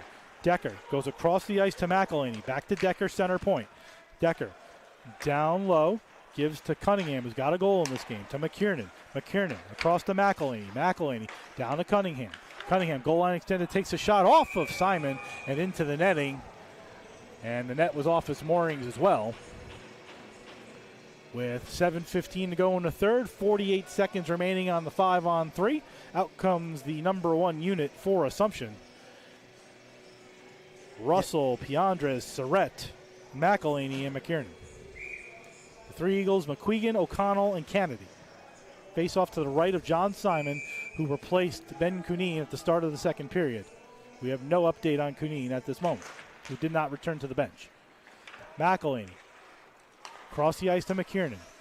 Down low to Surrett. Holds, waits, backs to Surrett again. Surrett turns, fires across the ice with a shot behind the goal line to Piandres, who tried to put it in, but a good block by McQuegan. 30 on the 5-on-3. McKiernan closes to McElhaney. Down to Piandres. Piandres can't control the puck. O'Connell rims it up the wall, and another penalty. Penalty net off, I think. Or net off. Net's been off the whole game. It's interesting he called it now as that puck was rimming around. It should have gone all the way down the ice. Yeah. Break for the Greyhounds. 23 seconds to go on the 5-on-3. 6:51 to go in the third. McQuegan loses it. Surrett, center point, gives to McElhaney, who replaces McKiernan. To Surrett, shot off the side of the net, but Simon got his pad over there as well. Puck kicked off the wall over here on the half wall. Back to the point to McKiernan. Across to McElhaney. Far circle. Down low to Piandres, who holds and waits. Back to McElhaney. One-timer glove by Simon with 2 seconds remaining on the man advantage. 5-on-3 and a healthy home clock. Tick down another second with 6:29 to go in the third. Yeah, that was a good save by Big John there to just push out top of his paint and take away the angle. Murray on a big draw, 5-on-3 for another 2 seconds. Decker gets tossed, so Cunningham will have to take it. Eagles lead 5-4. Connor McCall's goal here in the third at 7:46 is the difference maker. Back to the point to McElhaney. One-timer deflected in front. Is 5-on-4 now, as Rieger's penalty is the only one on the board with 30 seconds remaining on it. Murray behind his net, sends it up the middle and past Kimball and all the way down the ice. Good job by Murray. The one place that nobody was down in the middle, and he got it all the way down. 20 seconds remaining on the 5-on-4. McElhaney and McKiernan have been out for this entire 5-on-3. Around the wall it goes. 10 seconds on the 5-on-4. Picked up by DiNapoli. DiNapoli back to Decker. Takes a return feed on the half wall on the far circle. Gives to Cunningham. Cunningham back to Decker. One-timer stopped by Simon. Picked up, rimmed around by Glassrue, shot toward the net, blocked by Noble. Noble gave it away to DiNapoli again. DiNapoli in front with a shot right on. Simon tries to get around to the far post. Another big save by Simon. Cunningham has it.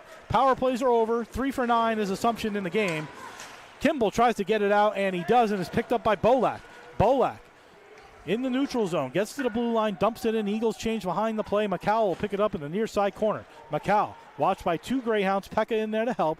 Goes down low for Bolak, who tried to center it in front, but Pekka took it and went behind the net. Now Bolak has an opportunity to find McCall on the far post, but couldn't find him. McCall, half wall in the far circle. Spin, shot toward the net, stopped by Welch. Pekka tries to rim it out in front, but couldn't find the angle. Instead, it goes all the way down the ice with 5 minutes to go in the third.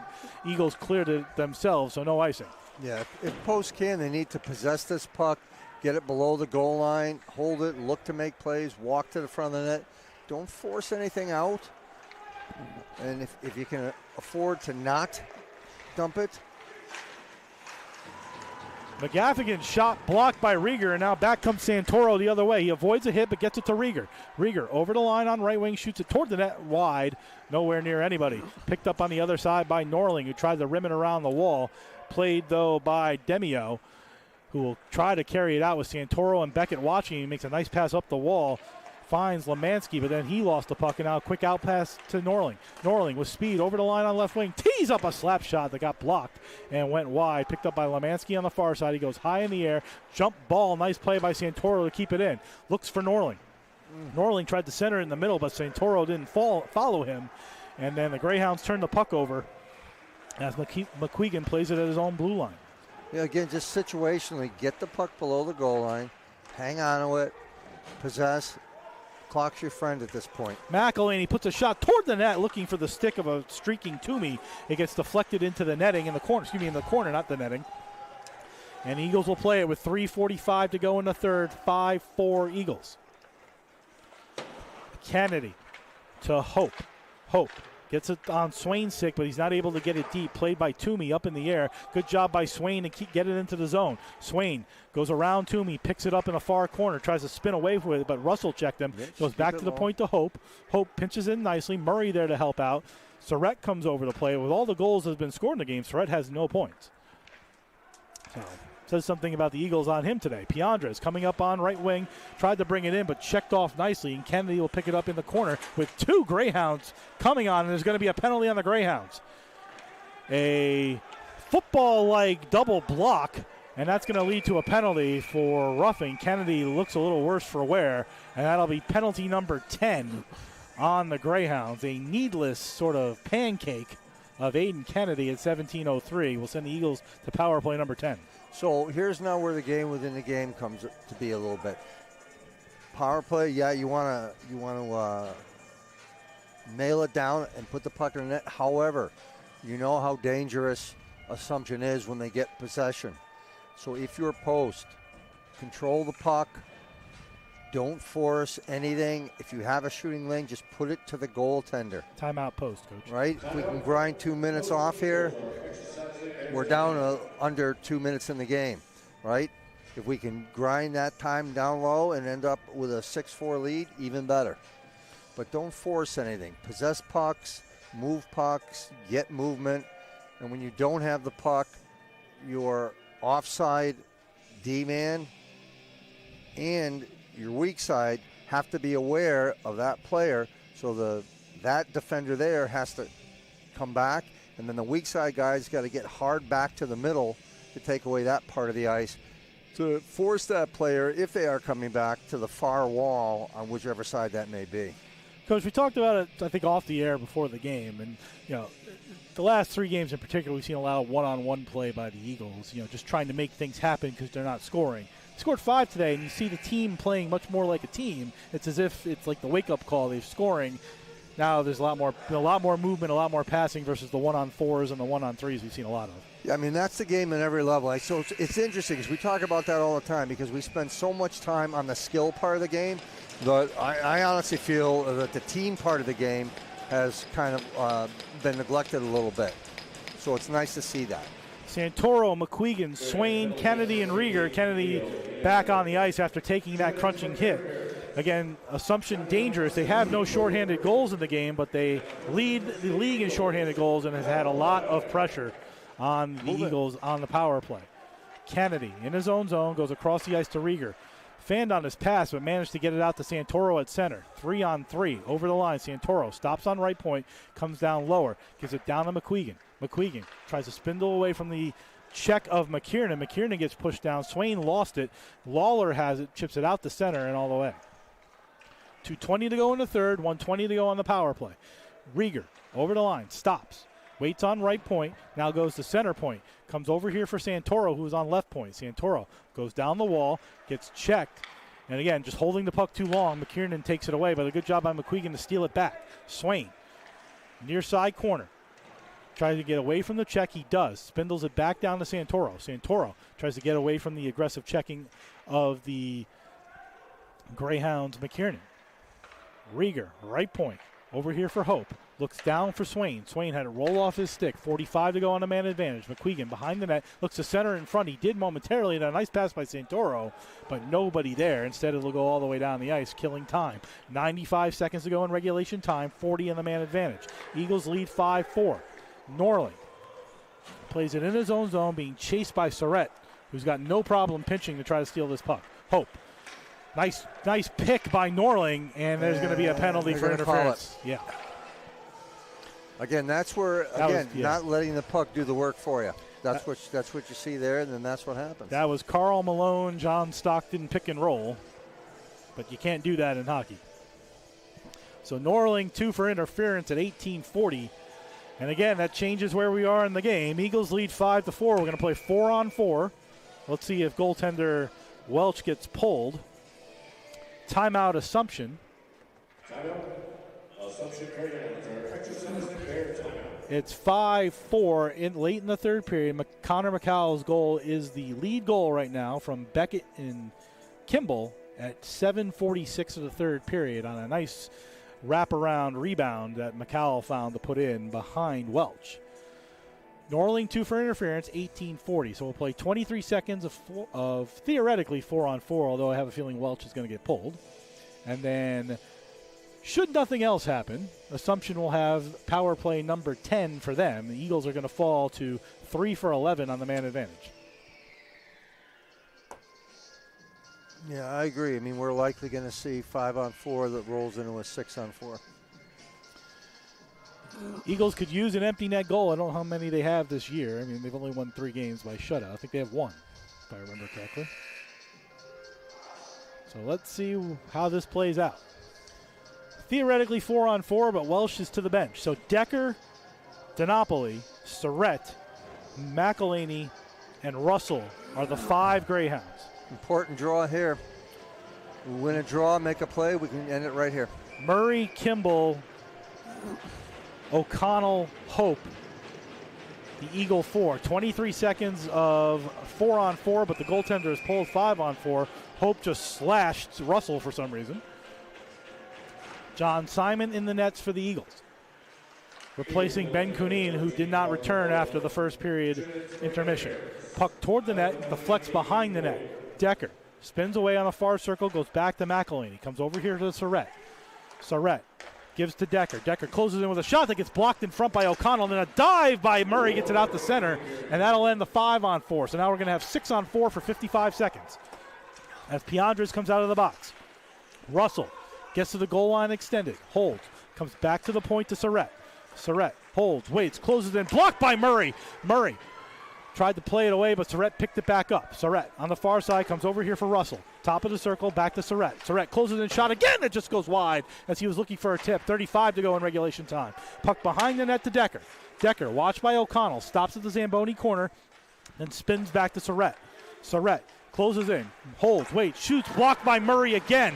Decker has it, shot again, blocked in front by Hope. To the O'Connell. Back to McElhaney, 15 seconds. Surrett down low, stopped by Simon, who got the pads on it, and a big save by John Simon with 14.8 to go in regulation time. Coach, that was phenomenal blocking by Murray and O'Connell. Yeah, it was really good on the on the penalty kill there. Here's one here. Let's win this one. Flip this thing out. Nobody's got a timeout left. It's Santoro on the draw with Russell. Stays in the circle, goes back to the point. McElhaney across to Surrett. Surrett turns, fires, spins, scores! It was tipped in by DiNapoli with 7.6 to go in regulation time, and the Greyhounds have tied it at 5. Yeah, you just can't. Again, draws. You just got to be better on draws. 19:52 the time. See if anybody sort of deflected it before DiNapoli did, but if not, it should be from Surrett, who I just talked about hadn't had a point in the game. Now he does. And Shane McElhaney at 19:52. And the Greyhounds move to 4 for 10 on the man advantage. And that'll end regulation time. 5-5.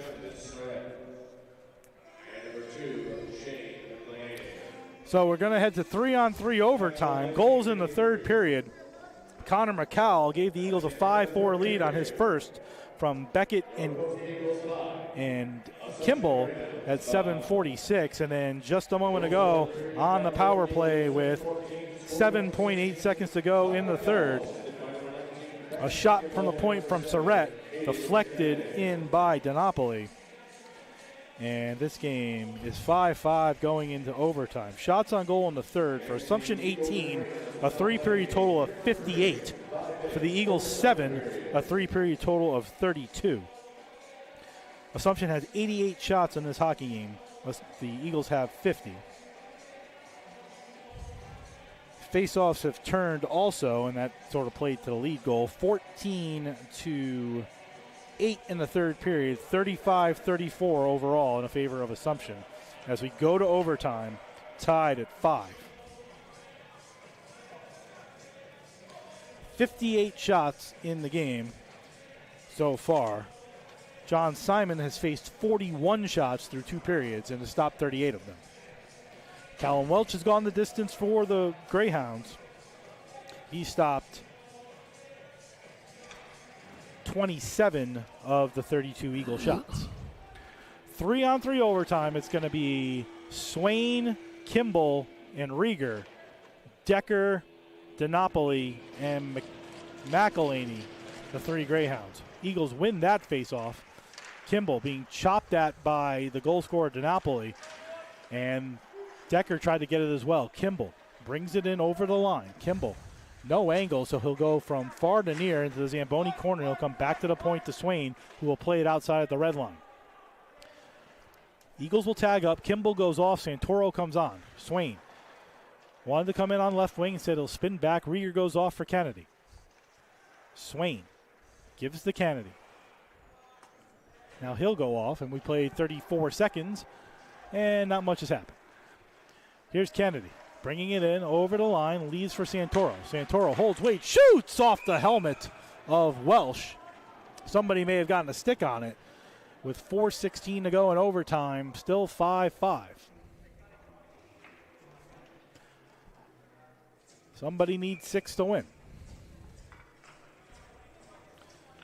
Santoro and Cunningham on the draw to Welch's right.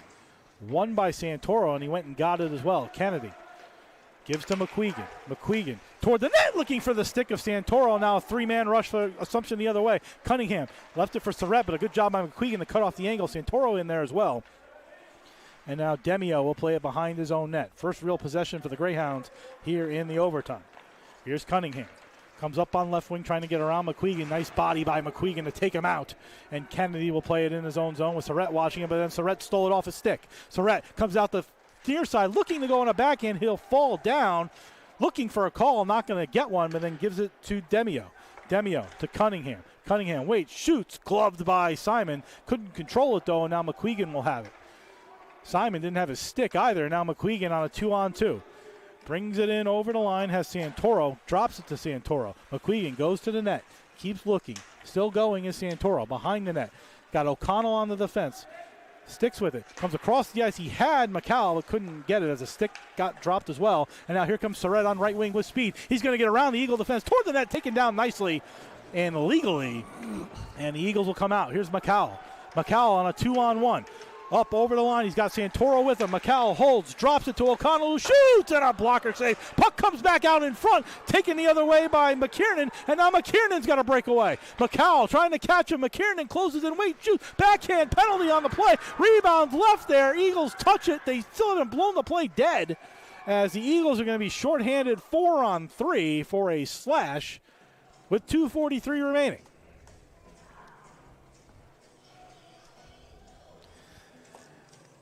Up and down action. Absolutely nothing in this game. Slashing. Absolutely nothing in this game as the coaches drew it up in their game plan. No, Nothing. No, but watching it and calling it has been fun. Oh, absolutely. This is the fun games. Connor McCall, 2 for slashing at 2:17 of overtime. I mean, I can't think of any scenario in this game that we have not had that exists in hockey. Is there an extra timeout when overtime comes? Yeah, I think you each get one. They've each used one. No, there we go. Meaning this is it timeout number 2. Each team used it in the third period. Well, you'll get one in overtime. Oh, you get one? Okay. Yeah, you get one. You each get one in overtime. Okay. Yeah. Did not know that. Okay, so McCall 2 for slashing. You'd say this could be it, but the way this game has gone, I'm not holding my breath on anything at this point. Greyhounds tied the game with 7.8 seconds remaining in regulation time on a power play goal by Jake Dinopoli. 6-on-4 power play goal, his second of the game, 10th of the season.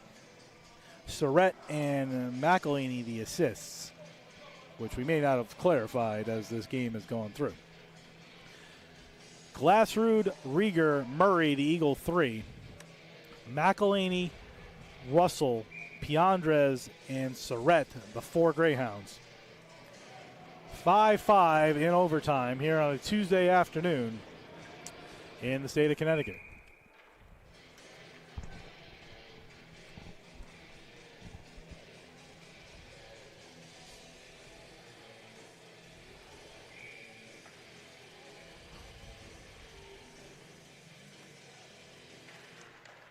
Face-off is eventually taken by the Greyhounds as flying through is Surrett. McElhaney, center point. Eagles looking for a penalty or looking for something.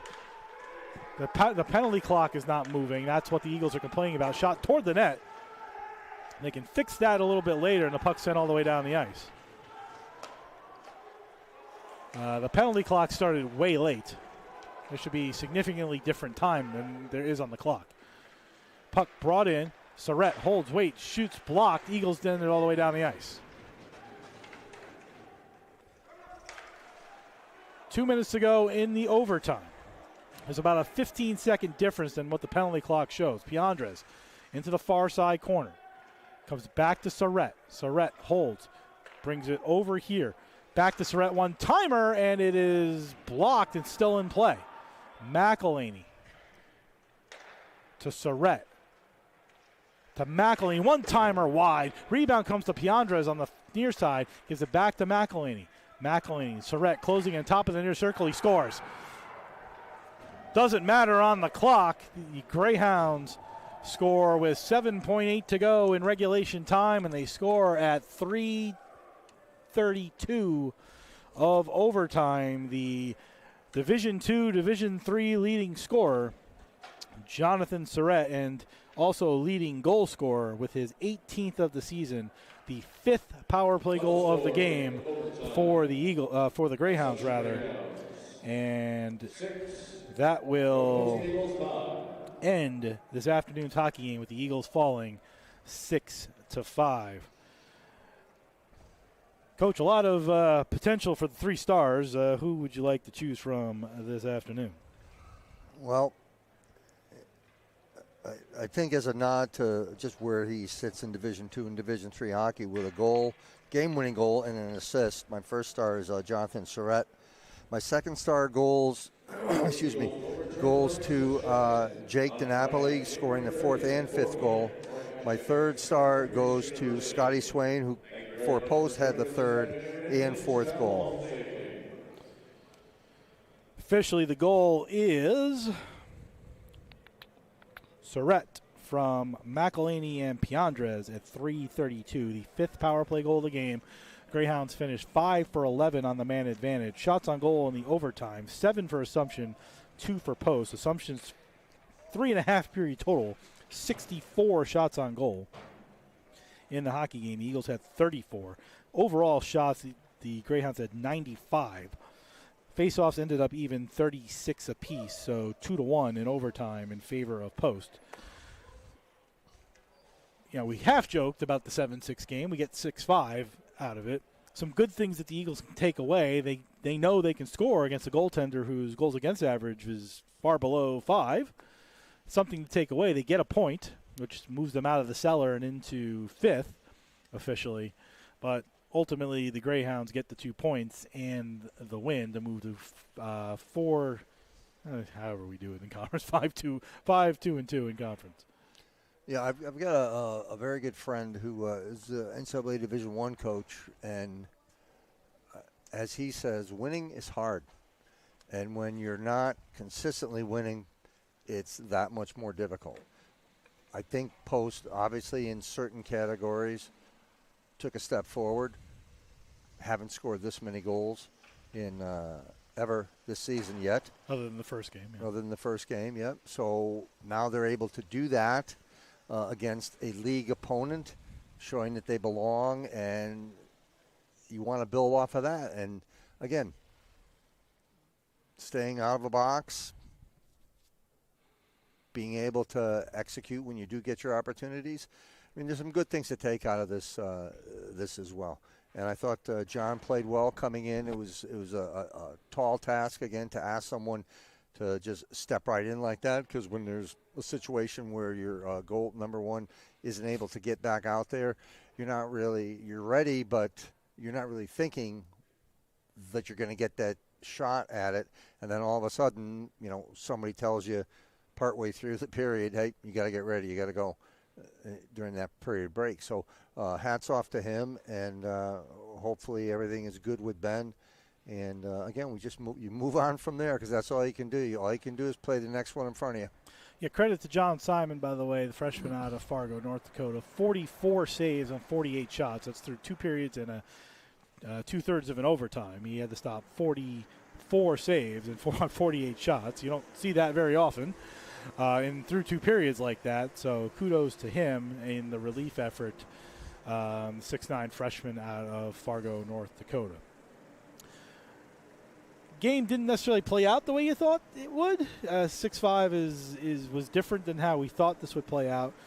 But again, as you mentioned, Coach, some takeaways that the Eagles can. One of the things is, this game, and I don't know if blame is the right word. I don't know who you turn to where this game changed. There were 2 penalties in the first period total, 1 on each team. They each were power play goals. And then it became a penalty fest. They went each team literally had 9 power plays each from the second period forward. So is that bad play, overzealous officiating, things that actually did happen and needed to be called? I mean, some of them are obviously obvious, some of the slashings and some of the other things, but it felt like at times, the old joke is you're looking for a penalty versus calling a penalty. And that kind of is what this felt like. Yeah, I mean, I think as a coach, I think what you do is later on today you watch the game and then you sort of make that determination. Like, what were the penalties that were ones that we took that were good, if you will, penalties to take because they took away a scoring opportunity? Which ones were out of position? Which ones were lazy plays? So you kind of categorize them like that, and then when you have your your video sessions with your guys, or you pull them out individually and you show them videos and you have that talk, and you just hold each player accountable, not from an adversarial standpoint, but here's where we need to get better. And again, they did some very good things. They also need to talk about their ability to bury some pucks on the power play and some of the better overall team play they have. Right, I mean, honestly, if you take away the penalties that they got in that third period, I think it's a much, much different result. So now the question becomes, those penalties that were taken, were they good penalties to take? Were they penalties that you're kind of scratching your head why they were called? I mean, you're going to make that determination. And at the end of the day, you make your adjustments and you move on, because the only game you have is the next one. 11 goals scored in the game, only 3 of them at even strength, 8 power play goals, 5 for Assumption, 3 for the Eagles, including the one in overtime by Jonathan Surrett and the one with 7.8 seconds to go in regulation time by Jake Donopoli, which tied the game at 5. Coach, it was a fun one, but not one that went in the Eagles' favor. They do get a point. The Greyhounds moved to 10-7-2 on the season, 5-2-2 in the NE10. You can do the math as to how that works. Hire your own MIT professor to determine the points, because it's all confusing and strange. I think they have 16 points now, which will put them technically in first place for the moment. Also, congratulations to Coach Michael Looney, who's expecting a child any moment now. Yes, any moment. Any moment. Hopefully he gets the bus gets him home in time, or it doesn't take a long detour. But congratulations to him as well. Eagles fall 6-5. They go to 3-10-2 on the season, 2-5-2 in the NE10. That's 8 points overall. Any last thoughts, Coach, before we wrap this up and head on home? No, I mean, I just I feel bad that they're on the road for the next 5, right? 5 out of the next 6. 5 out of the next 6. Yep. Yeah. They're St. A's on Friday and Saturday. It's 8 o'clock puck drop, both of those games. Coach and I will be back on Friday, January 30th. That's the next home game as the Franklin Pierce Ravens make their second appearance at the Sports Center of Connecticut. 4 p.m. puck drop, 3:45 pregame on the CACC Network and YouTube.com/GoPostEagles, the Post University Sports Network. For Coach Pete Whitney, I'm Jeff Nelson. Final score in overtime, Assumption 6, Eagles 5. We'll see you in a couple of weeks. Have a good night, everybody.